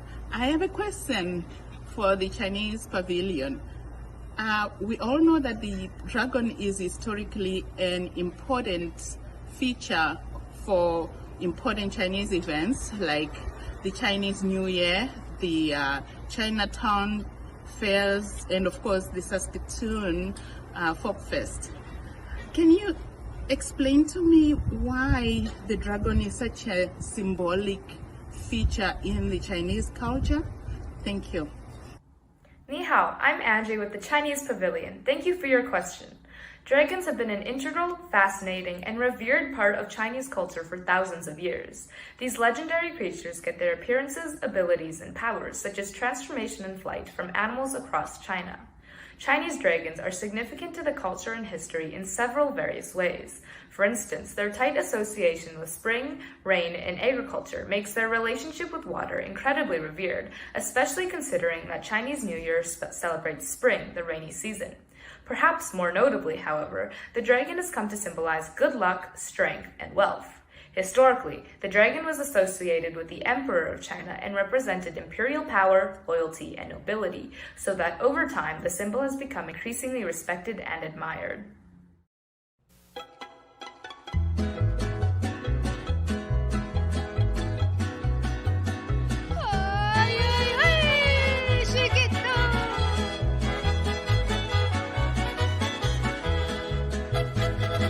He venido de tierras lejanas, he venido para confesar, aunque pobre me sobran las ganas, por esto mismo me voy a emborrachar. Se me fue de mi lado ese ingrato, se me fue y no lo puedo evitar. Su recuerdo a veces me mata, pero soy hembra y me tengo que aguantar. que sirvan las otras copitas de mezcal, que al final la ganamos con ponernos a llorar. Que sirvan las otras copitas de mezcal, que al final la ganamos con ponernos a llorar. ¡Ay, chiquillo!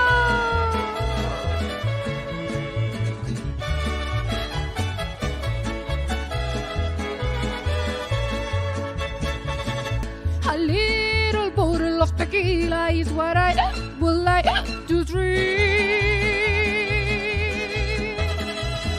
I might get a good relief from the love that you dismissed.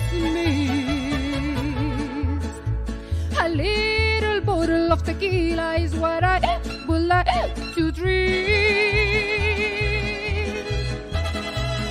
I might get a good relief from the love that you dismissed.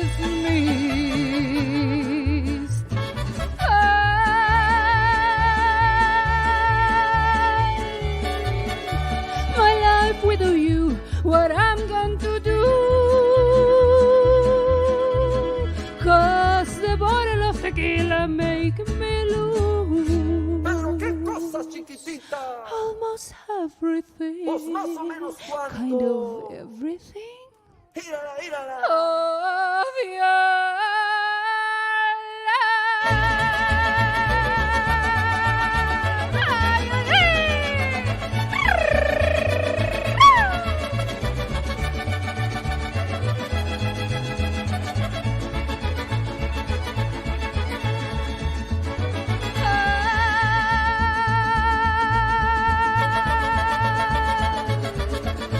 qué bonita la fiesta, charra fiesta del sol.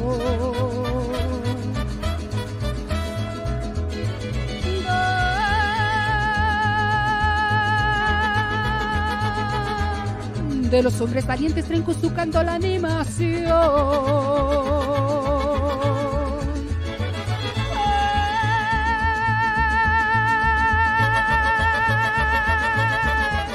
Qué bonita la fiesta, charra fiesta del sol, remedio de la faena más campirana de mi nación. Yo quiero montarle un toro pa' que me mire mi amor, quiero montarle un toro pa' que me mire mi amor. Upayupayú, upayupayú, quiero montarle un toro pa' que me mire mi amor. Upayupayú, upayupayú, quiero montarle un toro pa' que me mire mi amor. Ay, ay, ay.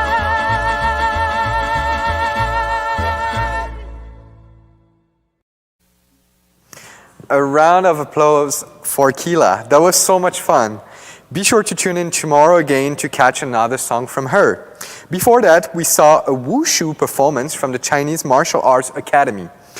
Now, for those who don't know, wushu is just one of hundreds of fighting styles that have developed over the centuries in Greater China. Although they are technically fighting styles, martial arts advocates virtue and peace, not aggression and violence, and ethics and philosophy are often important aspects of Chinese martial arts. To learn more, visit saskwushu.com. Up next, we have a cultural folk song called Duzi Belo, presented by the Nepalese community of Saskatoon. The Duzi Belo is a song that is sung on the last 3 days of Tihar, which is a 5-day festival for the Nepalese Hindus around the world. One central element of this festival is the worship of animals for their role in shaping the Nepalese way of life. Let's tune in.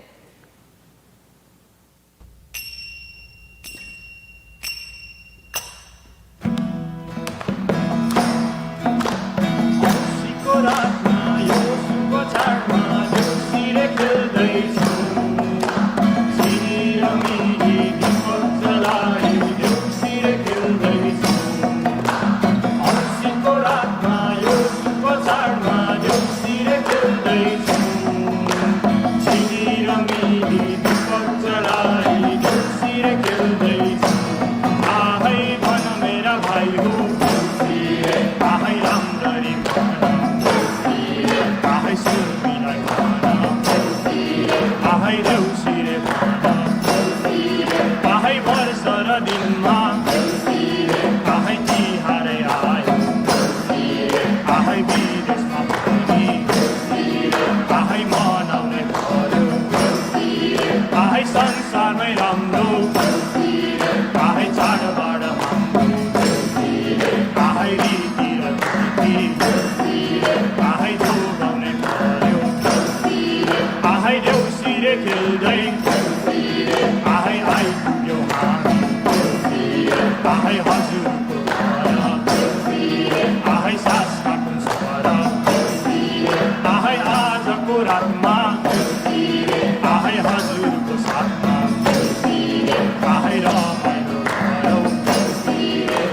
देउसिरे खेलो आहै देउसिरे भन आहै सुर्मीलाई भन आहै राम्ररी भन आहै देउसिरे भन देउसिरे भन देउसिरे भन देउसिरे भन देउसिरे भन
Jai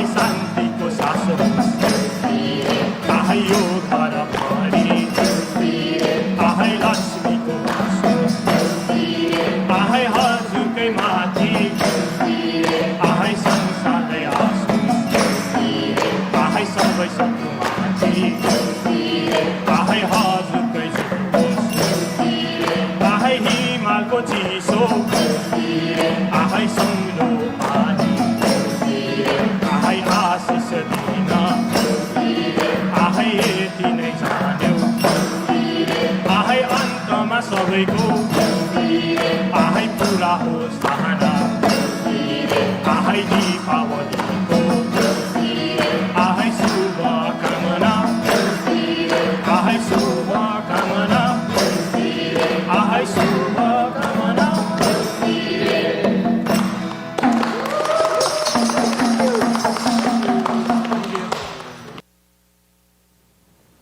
What a beautiful performance. Thank you to the Nepalese community of Saskatoon for providing us with a glimpse into the Tihar Festival. This was the first time they had gathered in over a year. You could see and hear the joy from all of them from singing this special song together.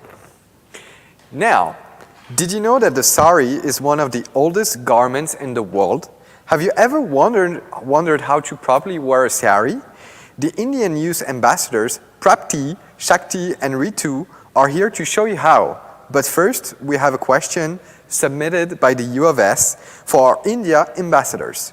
So we want to take a moment to thank the University of Saskatchewan for their generous support of Saskatoon Folk Fest.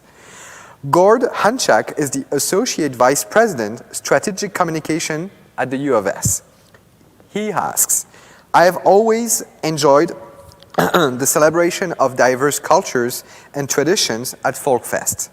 India's rich and vibrant culture and history demonstrated at the India Pavilion through art, dance, clothes, food, and architecture has always interested me. And I was wondering if you could please explain the tradition and significance of henna.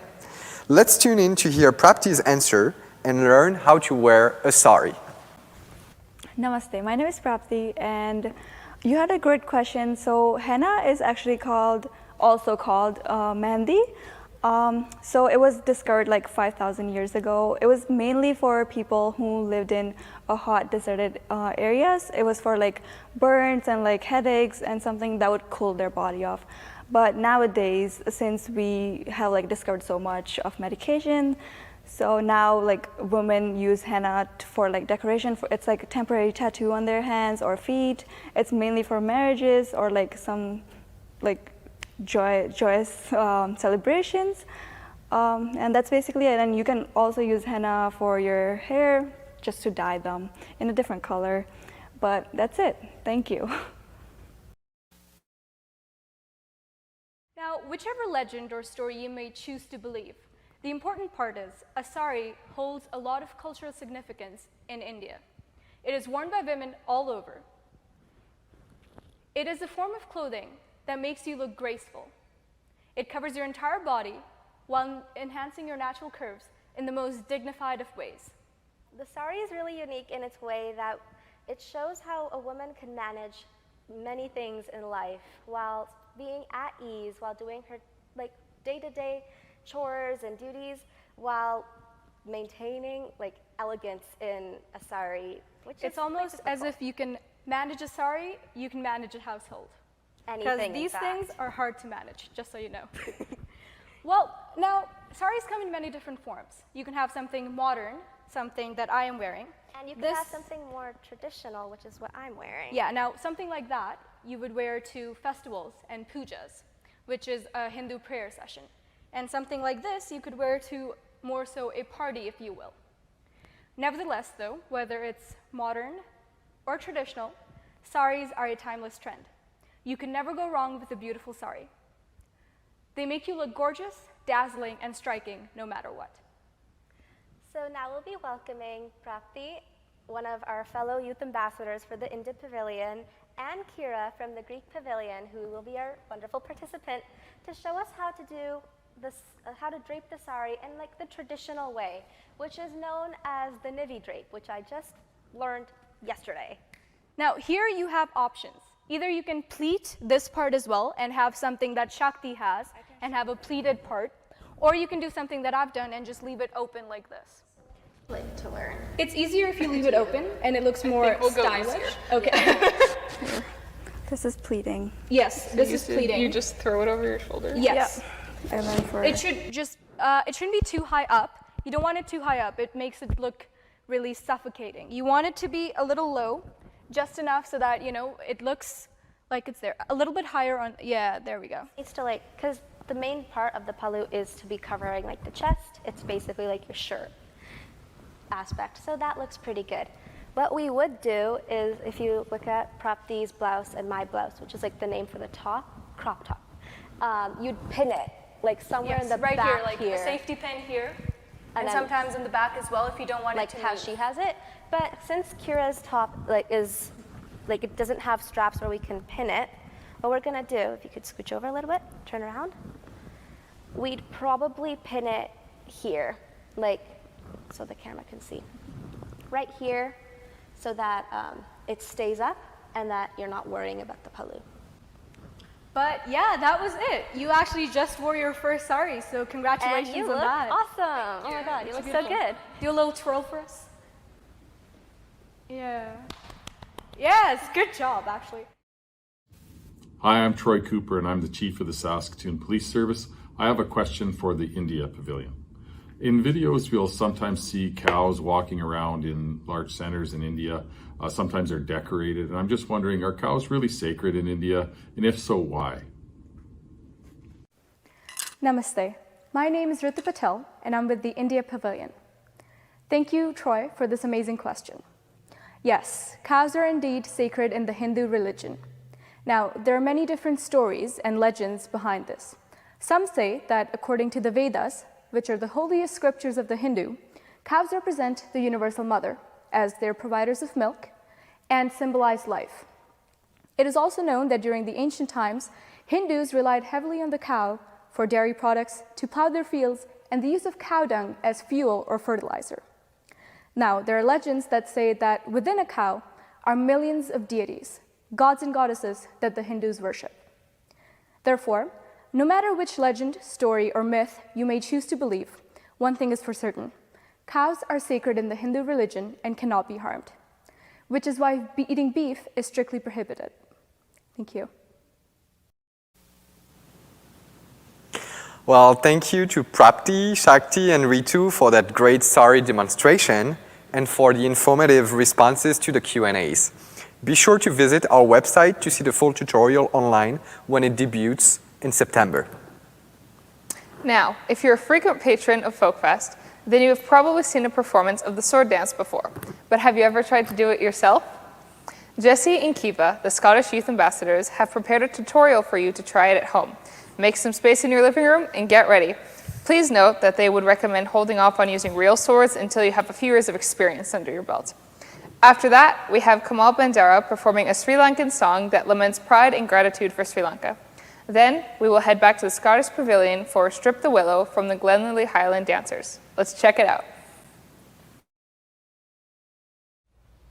And today we have two participants with us to join us. We have Abdullah from the Pakistan Pavilion. Oh, thank you. And Shakti from the Indian Pavilion. Hey guys, thanks for having us. So we're gonna start off at the top of our sword, and we're gonna do 2 paddy buzz. So basically what happens there is you're just gonna extend your foot to the side and then hop to it and then meet your back foot, and then we're gonna do it to the other side, and yeah. And if you want, we can try that again, just to get it down. So, paddy ba, paddy ba. And then for the next part, we're gonna do the side toe, front toe part. So we're gonna point our foot to second and put our arm in second position. And then we're gonna hop, bringing our foot to what we call it third position. And then we'll hop, bringing our foot to fourth position, going like over the swords. And then we just do that again on the other side. So how we're gonna do that is front, toe, side, toe, front, toe. So do you want to try that all together? 5, 6, 7, 8. Patty ba, side toe, front toe, side toe, front toe. And how your arms for that is basically for the patty paws, you're going to be in first position, which is just a fist. And then for the side toe, front toe, you'll keep your one arm in first and then bring the other one up. And your middle finger and thumb connect. And then the rest of your fingers just go up. So then after the side toe, front toe, we're going to do that again, but we're going to turn on it. So we'll go patty paw, side toe, front toe, side toe, front toe, side toe, and then turn toe. Or yeah, it's side, turn toe, point out, toe. Yeah. So if you want, we could try that all together. 5, 6, 7, 8. Patty ba, side toe, front toe, side toe, front toe, side turn, side toe. Good job. And after that, you basically just repeat that whole thing 4 times.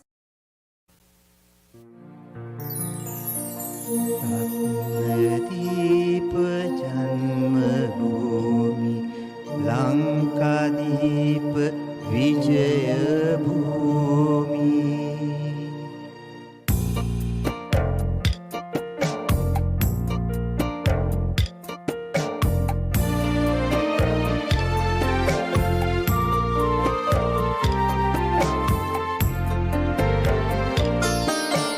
Ratnadeep जन्मभूमि लंकादीप विजय भूमि रत्नदीप जन्मभूमि लंकादीप विजय भूमि मे अम्बे उदार भू मातृभूमियै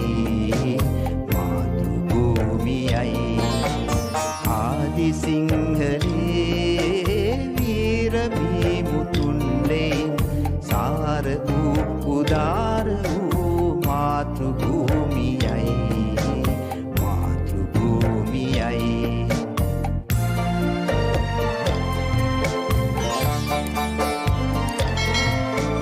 माणिक्य से पोलो गैबे निधानवी माणिक्य से पोलो गैबे निधानवी ऐत्ते अभीत दूपुतुन जातिये नामෙන් संग्राम भूमिये जातिये नामෙන් संग्राम भूमिये जीविते पुदा හැලූලේ කලයි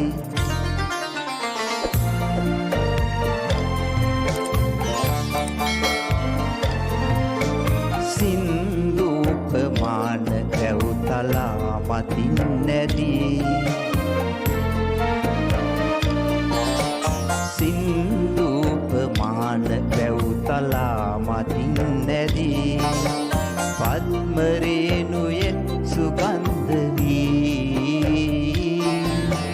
රන් කරල් නමා හමා සිත් ප්‍රබෝධයෙන් පුරා රන් කරල් නමා හමා සිත් ප්‍රබෝධයෙන් පුරා එන්නේ උන් හෙළූ ප්‍රාණවායුවයි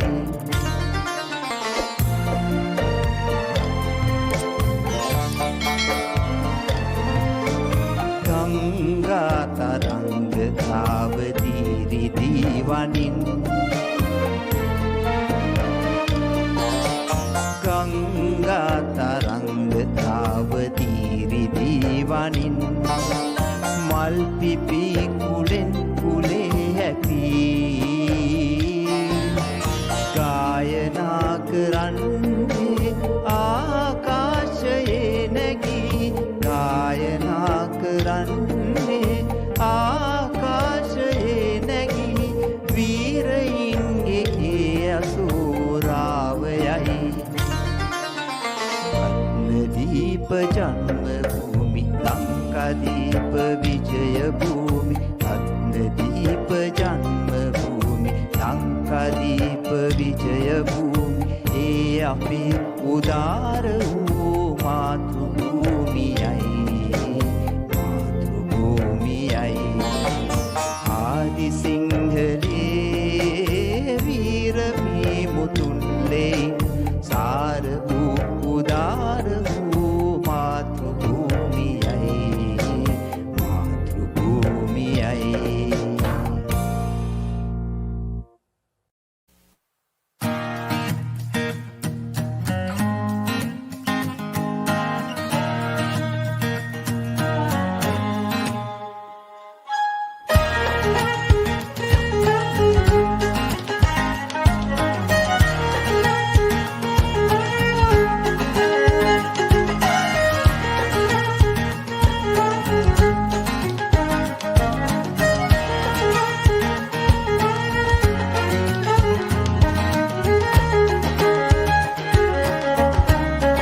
Wow, I'm sweating from just watching that dance. Thank you, Glenlily Highland Dancers. Before that, we had music with Kamal. You could really hear his passion and patriotism for Sri Lanka in that song. And finally, thank you, Jesse and Kiva, for the Scottish sword dance tutorial. Folkfesters, were you following along at home? How'd it go? Let us know in the comments. Is anyone brave enough to post a selfie of their footwork? And next, we have a Leprechaun Q&A with the Irish Youth Ambassador. And now, more Francophone music with Joe Jackson. Joe has trained with a variety of Métis, French-Canadian, Cape Breton, and Acadian masters, effectively absorbing every aspect of Canadian fiddle music. He has toured extensively, and tonight he will be entertaining us with his performance of Cool Cats Land on Their Feet. After that, we'll swing back to the Irish Pavilion with Ray Richards. This will be his 23rd year performing at the Folk Fest, and we're so happy to have him. He will be performing Black Velvet Band. And don't forget, you can support Folk Fest by heading to SaskatoonFolkFest5050.ca and try your luck with our online 50-50. Hi, I'm Troy Cooper. I'm the Chief of the Saskatoon Police Service, and I have a question for the Irish Pavilion. So I'm wondering about the image of the leprechaun and its association with Ireland. Can you tell me what the history of the leprechaun is? Hi, I'm Jade with the Irish Pavilion. Leprechauns are believed to be a part of the fairy family. Tales of the small creatures came about in around the 8th century, with legends about the tiny water dwellers circulating among the Celts. Their name is thought to have come from the word leucopan, which means small body, which would make sense since they're only about 2 to 3 feet tall. They were known to live in hollowed out tree trunks or underground caves. Leprechauns are known to be cobblers of the fairy world. Their names can sometimes be associated with the old term leafbroken, meaning shoemaker.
In a neat little town they call Belfast, apprentice to trade I was bound, and many's an hour's sweet happiness I spent in that neat little town, till sad misfortune came over me and caused me to stray from the land, far away from me friends and relations, to follow the black velvet band.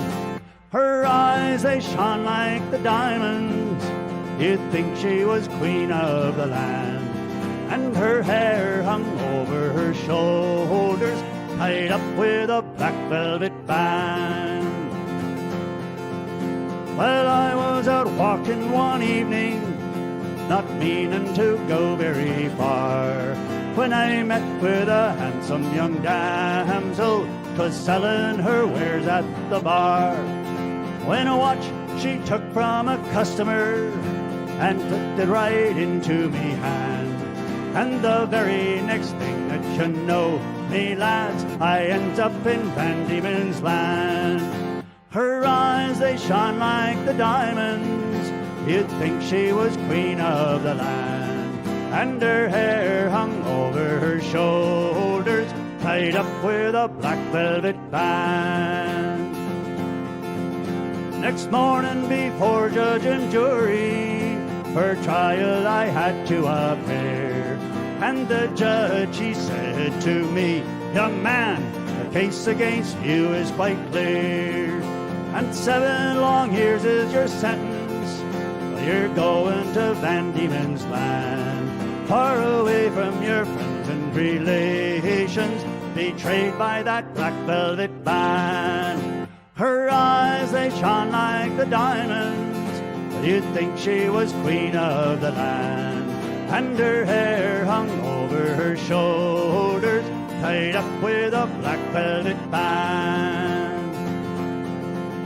So come all you jolly young fellows, well, I'll have you take warning from me, for whenever you're out on the liquor, me lads, beware of them pretty colleens, for they'll fill you with a whiskey and porter till you are not able to stand, and the very next thing that you know, me lads, you'll end up in Van Diemen's Land. Her eyes, they shone like the diamonds, you'd think she was queen of the land, and her hair hung over her shoulders, tied up with a black velvet band. Thank you so much, Ray and Joe Jackson, for those great performances. I'm very excited to announce this next performance because I think it is an objective fact that the kids' performances at Folkfest are just the best. The Saskatoon Bangla School are going to sing a nursery rhyme. After that, you'll see a dance performance from my home pavilion.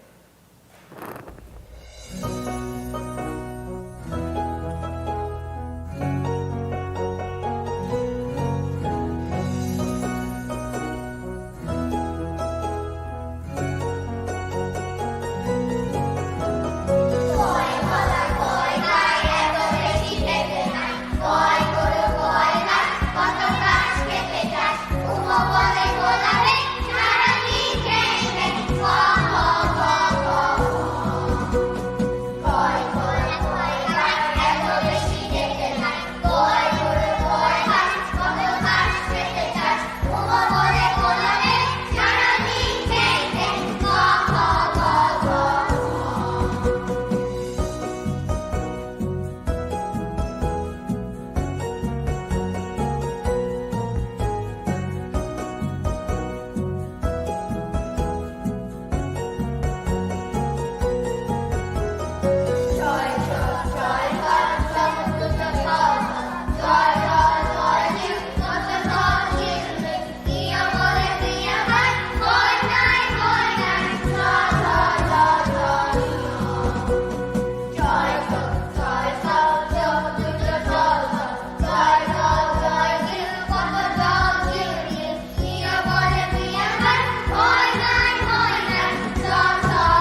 That was the traditional Greek dance known as a tsamiko. And thank you for both of those great performances. Up next, we have a few more statements from our youth ambassadors. Then stay tuned for another great performance from the Kumintang Folk Dance Ensemble representing the Philippines Pavilion. Their next dance is called Jovencita, meaning young lady. It is a graceful and beautiful dance usually performed at a young woman's debut or wedding. And following that, there will be Q&A segments that will answer all your questions about Christmas and the Philippines. Hi, I'm Kiva. I have been involved in Folkfest for many years, and I am super excited to share more about the Scottish culture during this year's virtual Folkfest. I love sharing my culture through music and dancing, and I am looking forward to learning more about other unique cultures too. My favorite part of Folkfest is teaching others about my culture by immersing them in a cultural experience. For example, in the Greek Pavilion, we do crowd participation, where we teach people how to Greek dance. This gets people excited about the culture, which is Folkfest's goal. 你好, I'm Howard Lee from the Chinese Pavilion. I'm so grateful that I have this opportunity to get involved in this Folkfest event, where we not only get to exchange our ideas, but more importantly, we can understand each other better. I wish this program can continue going so more young people can have a chance to be a part of this. Thank you. Hi there.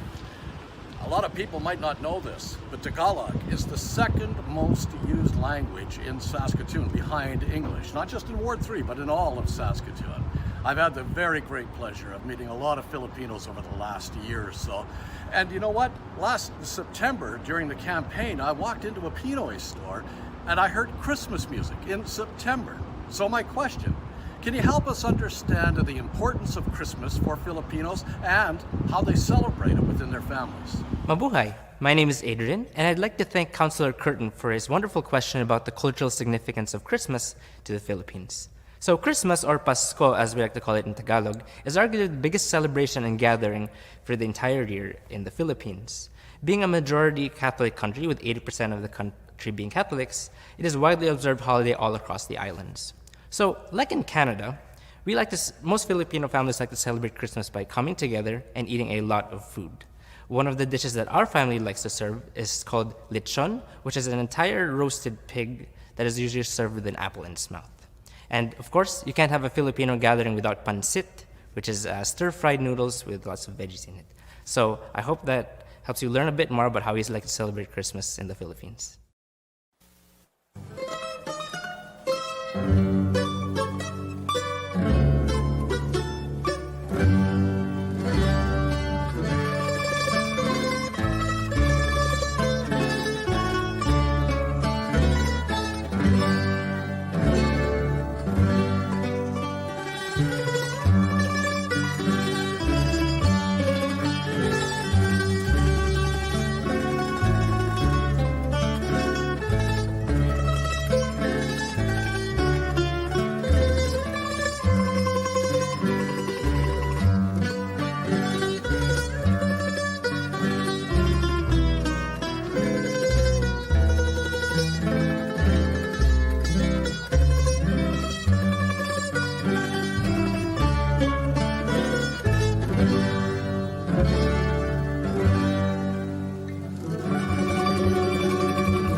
Well, Adrienne, let me know if I can join you for Christmas next year, because that food looks amazing. And I'd like to thank the Kumintang Folk Dance Ensemble for their beautiful performance. It's time to head back to the Irish Pavilion. Jade is going to teach us a little bit about Ireland in the 1800s. Then we have Ray Richards performing Fields of Athenry, which might sound a bit familiar as it has become a popular sports anthem for Irish fans. Do you know what the song is about? Put your guesses in the comments and I'll reveal the answer after the performance. But first, Arnaud is going to share a question for the South Sudan Youth Ambassador from Paul at Sask Culture. We are especially grateful to Sask Culture and the Multicultural Council of Saskatchewan for sponsoring all of our youth ambassadors' cultural episodes this summer. I can say firsthand how much I enjoyed and learned from this experience. Hi, I'm Nicole from the South Sudanese Pavilion. South Sudan became independent from Northern Sudan on July 9, 2011, and has been independent for the past 10 years, as we've just celebrated our 10th anniversary, making us the youngest country worldwide. Equatoria might be a familiar name associated with South Sudan. That is because Equatoria is one of the 10 states in South Sudan, like how Canada is separated by provinces. And also, Equatoria is the name of our community association, as a lot of people who immigrated from South Sudan came to Saskatchewan, and that is why. The main difference between South Sudan and Sudan is that South Sudan follows African cultures. You could find similarities with countries like Ghana and Kenya and Uganda, while Sudan follows Arab culture. And the main example would be that the religion population in South Sudan, people are mostly Christian, while in Sudan, the religious population, most people are Islam. Hi, my name is Mark True, and I am a chaplain here at Sherbrooke Community Center. And I have a question. I want to know why so many Irish folks left around the beginning of the 1800s. Hi, I'm Jade from the Irish Pavilion. The story from Irish immigration in the 1800s is largely one of the tragedies between 1845 and 1852. At least 2 million people left Ireland after the potato blight disseminated the potato fields. That fed the working classes. This is known as the Hungry 40s and the Irish potato famine. Of course, there was also an economic element. The Industrial Revolution was raging in Europe. Land was being given out in Australia and New Zealand, and railroads were being constructed throughout Canada. In the United States, these opportunities, as arduous and precarious as they were still worth the risk for many Irish folk.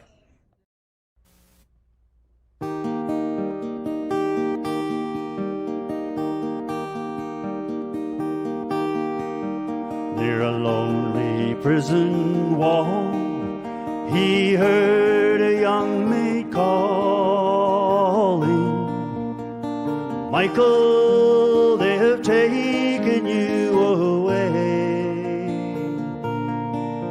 for you stole Trevelyan's corn, so the young might see the morn.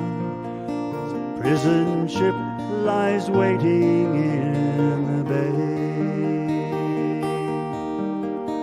Low lie the fields of Athenry, where once we watched the small free birds fly.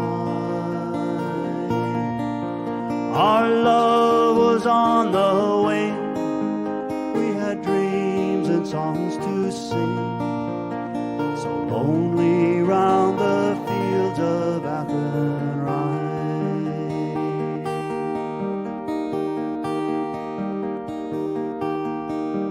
By a lonely prison wall, she heard a young man calling, nothing matters, Mary, when you're free. Against the famine and the crown, I rebelled, they cut me down. Now you must raise our child with dignity. Low lie those fields of Athenry, where once we watched the small free birds fly. Our love was on the wing. We had dreams and songs to sing. So lonely round the fields of Athenry.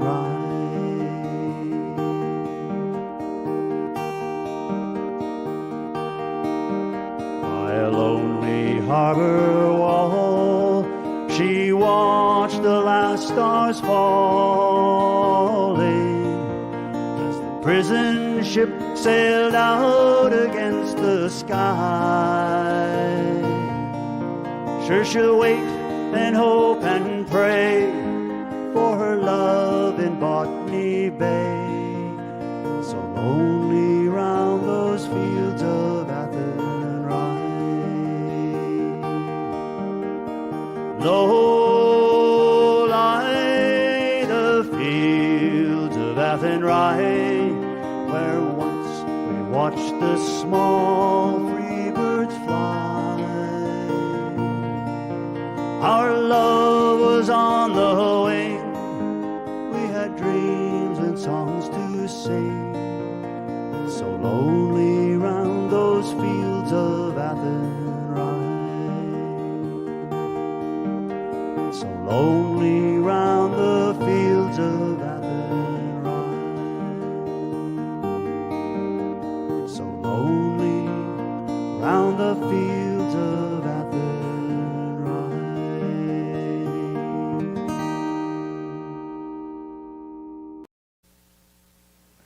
Thank you, Nicole, for answering that question. Unfortunately, you guys didn't actually hear the question, so I will read it out to you now. South Sudan is a relatively new country that is separated from the rest of Sudan. Why was it also known as Equatoria? Could you describe the culture of South Sudan and how is it different from Sudan? And once again, I would like to thank Paul at SAS Culture for that question. Now, thank you, Ray, for that inspiring performance of Fields of Athenry. Did you know that the song is a fictional narrative of an Irish man who, during the Great Famine of the 1840s, stole food for his family and was sentenced to exile? Although the song is set in the 1840s, it was actually written in 1979. Now, if you believe that breakfast is the most important meal of the day, then you need to try the next food demonstration. Tia and Natalie, the Hungarian youth ambassadors, are going to teach us how to make palacinta, which are similar to crepes. So let's get cooking. Today we're going to be making Hungarian palacinta, which is also known as crepes. Okay, so first off, you start with 2 cups of flour. And then we have to make a sort of kind of center, like a little hole in the middle. Like a well. There's kind of like a little hole right here. Yep. And in the hole, you want to crack 2 eggs into. So then this is what we have so far. And then we have to combine them and mix until they are smooth. Start slow in the beginning. And we want to make sure that it's very smooth so that there's no pulps or plumps. If the batter is too dry, you can pour a little bit of the 1 cup of milk just to make it a little bit easier to mix the flour in. We're just going to Just add little bits at a time. Yeah, there we go. So we just poured in 1 cup of milk. Yeah. And after that, you're going to want to add 1 cup of carbonated water. Just gotta let it, so right now it's fizzing up like this. And the reason why we use carbonated water is to make it fluffier and a little bit softer. Now we're gonna put a pinch of salt into it. Now we're going to add the 1/2 cup of vegetable oil, but we're gonna add this very slowly. I just added the rest of the vegetable oil in. So this is what it is looking like right now. Yeah, you want to make sure it's very smooth and a little bit runny. And once you get all of the clumps out of it, then you're gonna want to refrigerate it for about 10 to 15 minutes. Okay, so once you have your batter back from the fridge, you want to give it a quick mix so in case anything has separated. With this one, you can see that it's liquidy. Hungarian palacinta is thinner than regular pancakes that you normally see. Yeah, so they're gonna also be larger. They're gonna take up the whole pan and not just like a tiny section of it. Yeah, it's also similar to the French crepes as well. So to cook the palacinta, we're gonna put the stove on medium heat just to warm up quicker. And then once we put the oil on, then we're gonna move it down to a lower setting. So you're just gonna put a little bit of vegetable oil on it, not too much, just a little bit. And then we're just gonna move around the pan just to get it distributed all around. Okay, so once your batter has come out of the fridge, you're gonna take a ladle and then give it another little mix just to make sure everything is mixed in and that there are no clumps. Then you're gonna take about the size of the ladle's bottom of batter. And you're just gonna spill it onto the pan. And if you don't have enough, you can add a little bit more. Yeah. And you want to move it around Just so until it it gets to reaches the outside of the Yeah. pan. I'm gonna put just a little bit more. You also want to make sure that you're doing this quickly so it's nice and even. You want to cook it for about a minute on each side, but you can also wait till you see it bubbling on the top. Okay, now we're just take a spatula. We're just gonna sneak it right underneath. Okay, there we go. You're just gonna wanna aggressively flip it. Yeah, there you go. Yeah, and you can also test it with a spatula. Just kind of go underneath it to see if it's able to flip over. And if it isn't, then let it sit for a little bit more. I'm just gonna let it cook again for another 1 to 2 minutes-ish, or until it turns golden brown. To check to see if it's done, you can kind of lift up the bottom with your spatula and see if it's a golden brown. Okay. And then you can, if you have a smaller pan like this, you can just flip it onto the plate. But if you have a pan where the sides are higher, you could also just use your spatula to put it on the plate. So our finished palacinta looks like. Okay, then to serve it, today we're just going to fold it, but you can also roll it, and we're going to top it with powdered sugar. So fold it into 4s, so once like this, and then one more. And you can move it to the middle. So it kind of looks like a little triangle. And take some powdered sugar, and then just sift it onto the top. You can put as much or as little as you want. That's our finished palacinta. My name is Anna, and I'm from the Ukrainian Karpata Pavilion, and I'm so grateful to be able to experience the diversity in Saskatoon. Through FolkFest, I've learned new things about other cultures as well as my own. To be part of FolkFest and teach others about my culture is an amazing experience for me. Namaste. I'm Apexia from the Nepalese Pavilion. FolkFest has represented great diversity of culture throughout the years. Today, I feel very proud to be a youth ambassador for the Nepalese Pavilion. I'm grateful for the opportunity to learn more about my culture and other cultures around the world. Thank you. Namaste. My name is Abhishek Dahal, and I am from Nepalese Pavilion. This is my first time participating in the FolkFest, and I'm really excited to be a part of this journey. I'm really thankful to everyone who gave me this golden opportunity to learn about a variety of cultures. Thank you. Well, thank you so much, youth ambassadors, for sharing your inspiring personal statements. And thank you, Tia and Natalie. That looks super delicious and pretty easy to make. Arno, do you think it's true that every culture has their own signature type of dumpling?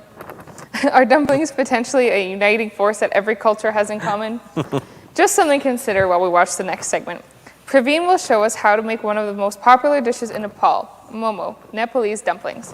After that, the dance team at the Confucius Institute at the University of Saskatchewan will be performing Spring Breeze, a classic Chinese dance that represents a group of women from the Yuan dynasty who are having a good time singing, dancing, and playing in their spring outing. Now let's get cooking.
Beautiful. Thank you to the Confucius Institute for that remarkable performance. And thank you, Praveen and the Nepal Pavilion, for sharing your recipe for momo. That looked delicious. Remember that all the recipes will be posted on our website throughout the month of September. Keep following us on social media to keep up with all the delicious cuisine. And now I am pleased to introduce Emma and Paul from the Scottish Pavilion. Fun fact, Emma is a direct relative of Robert Burns, who was and is Scotland's national poet, recognized around the world for his work focusing on universal themes of love and nature. He has a national day named after him, and many folks around the world celebrate him on January 25th of each year. There is a song based on a poem by Robert Burns that is used worldwide to ring the new year. Can you guess the name of that song? Post your guesses in the comments and I will reveal the answer right after Emma and Paul's performance of Walk the Road.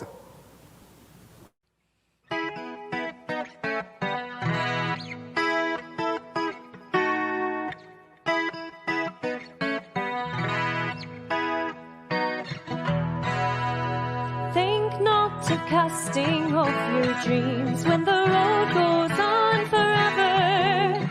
All is just not as it seems, and we'll walk the road together.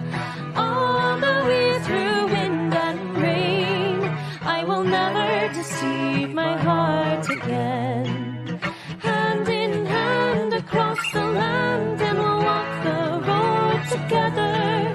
Think not of failing, carry on when the road goes on forever. Let all the tears and strife be gone, and we'll walk the road together. All the way through wind and rain, I will never deceive my heart again. Hand in hand across the land, and we'll walk the road together.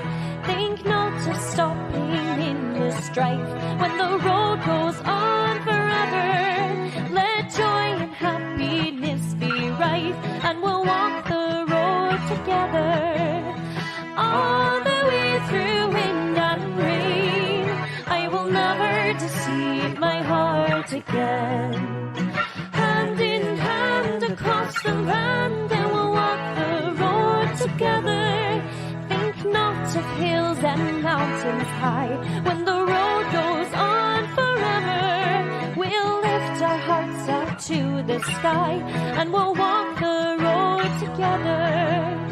All the way through wind and rain, I will never deceive my heart again. Hand in hand across the land, and we'll walk the road together. All the way through wind and rain, I will never deceive my heart again. Hand in hand across the land, and we'll walk the road together.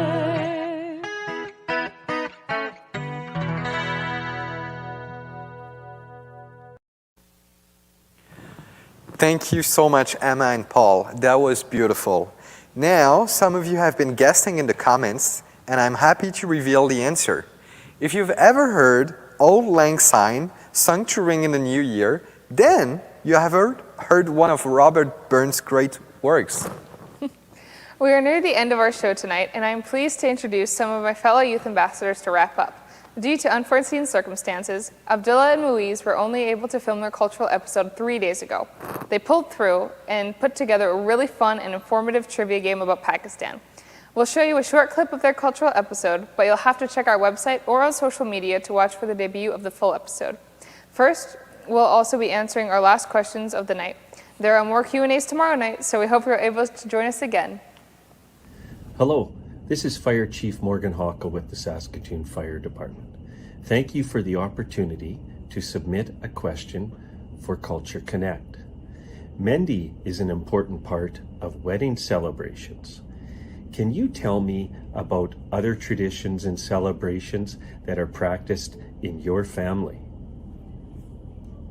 Assalamu alaikum, my name is Abdullah and I'm a youth ambassador from the Pakistan Pavilion. I'm delighted to answer this question today. But before I do that, let me tell you what Mehndi is really quick. Mendi is a celebration that happens before a wedding at the bride's place. In this celebration, Mendi or henna, a temporary tattoo, is applied to the bride. And they have lots of dances and other fun games and stuff. But yes, we do have other similar celebrations, including Akika and Hatm al-Quran. Akika is a celebration that happens after a birth of a child. In this celebration, the parents sacrifice one or multiple animals, which could be cattle, sheep, goat, or camels. After the sacrifice, they cook it in a nice meal and have a big feast with their friends and family. And then they call other people and they have just celebrations, dances, etc. Hatm al-Quran is a celebration after one person finishes the Quran for the very first time. In this celebration, you call once again all your friends, your family, your neighbors to this big celebration. You have a big feast, and the person who finished the Quran for the first time would recite some excerpts from the scripture, and then there would be other recitations and other they would just shower the person who finished the Quran with gifts. Assalamu alaikum, my name is Moiz Rafiki. I'm one of the youth ambassadors from the Pakistan Pavilion this year, and I'm here to answer that question about Mendi. Now, Abdullah already gave you one take on this question. He talked about how Mendi is something in our tradition where particularly women are able to write on their hands and do some sort of like artistic things for bigger gatherings, for festivities, that type of stuff. What I'm going to talk to you about is how in Pakistan, we have very complex weddings. And the reason that this is important is because our weddings are split up into 4 different phases. The first of those phases is what we call the nikah. This is basically the actual wedding certification where the vows are given and all of the official paperwork and documentation is done. It's generally a very small gathering with just close family and friends. The second day is what we call the Mendi, which is a word that you'll recognize. This is the day where we have a larger gathering where friends and family from both sides of the weddings attend. It's a very big gathering. There's lots of food, festivities, enjoyment for everyone. The third day after that is what we call the Barat. This day is traditionally for the bride side of the wedding, to invite more of their family and their friends so that they have more exposure in the wedding and they can enjoy themselves. The day that follows that is what is called the walima.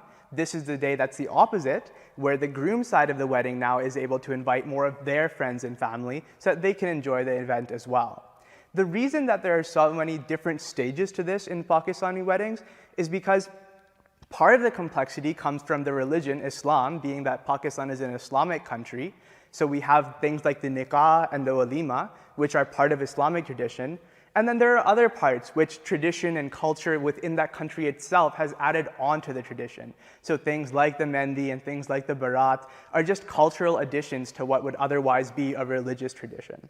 So I hope that answers your question. We really appreciate it from the Pakistan Pavilion. Enjoy the rest of the Folk Fest. Thank you.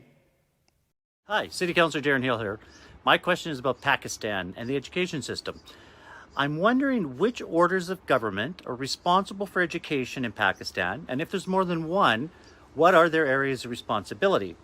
And secondly, I'm curious about the age categories for education in Pakistan. You know how we've got our elementary, middle years, high school, college, university. Do they define particular categories by age as well in Pakistan? I look forward to hearing the answer. Thank you. Assalamu alaikum everyone, my name is Moiz Rafiki. I'm one of the youth ambassadors for Pakistan this year. Thank you so much for the question about Pakistan's education system.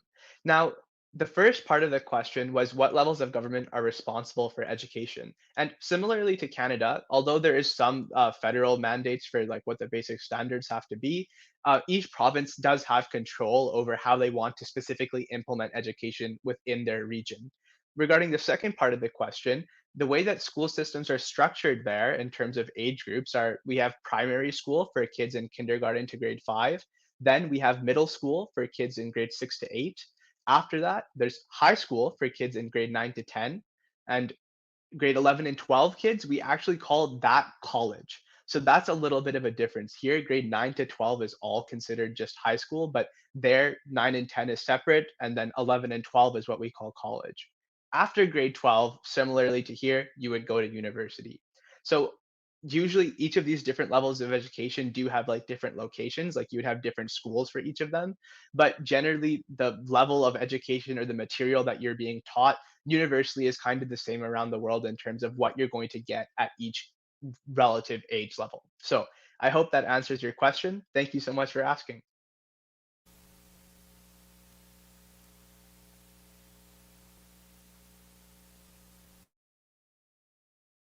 Nicole, what category would you like your question to be from? Hi, I'm Nicole from the South Sudanese Pavilion, and I would like my question to be from the culture category. Okay, Nicole. So my question for you is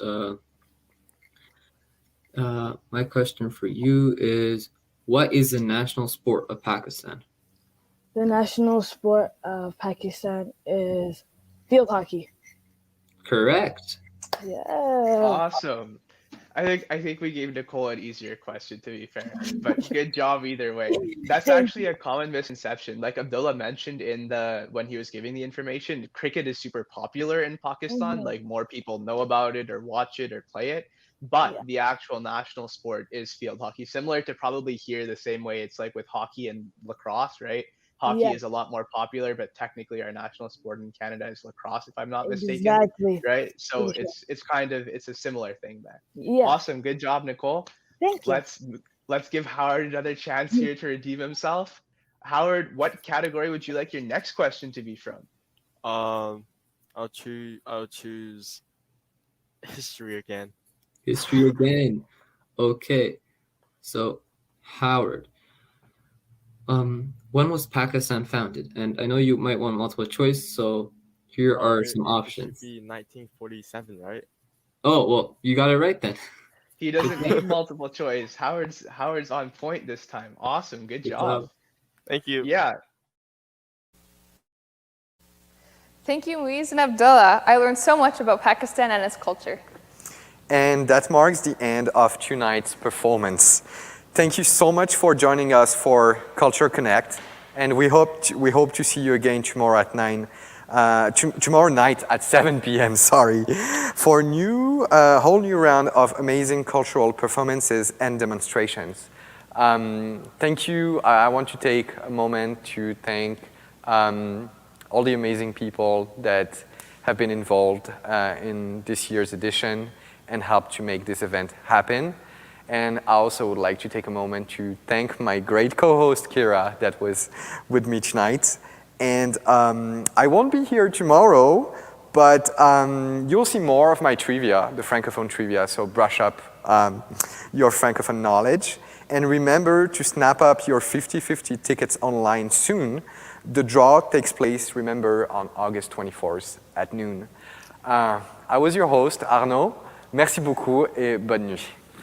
Be sure to tune in tomorrow to see my cultural episode and also to see my fellow youth ambassadors, Ritu, Shakti, Muiz, and Abdullah.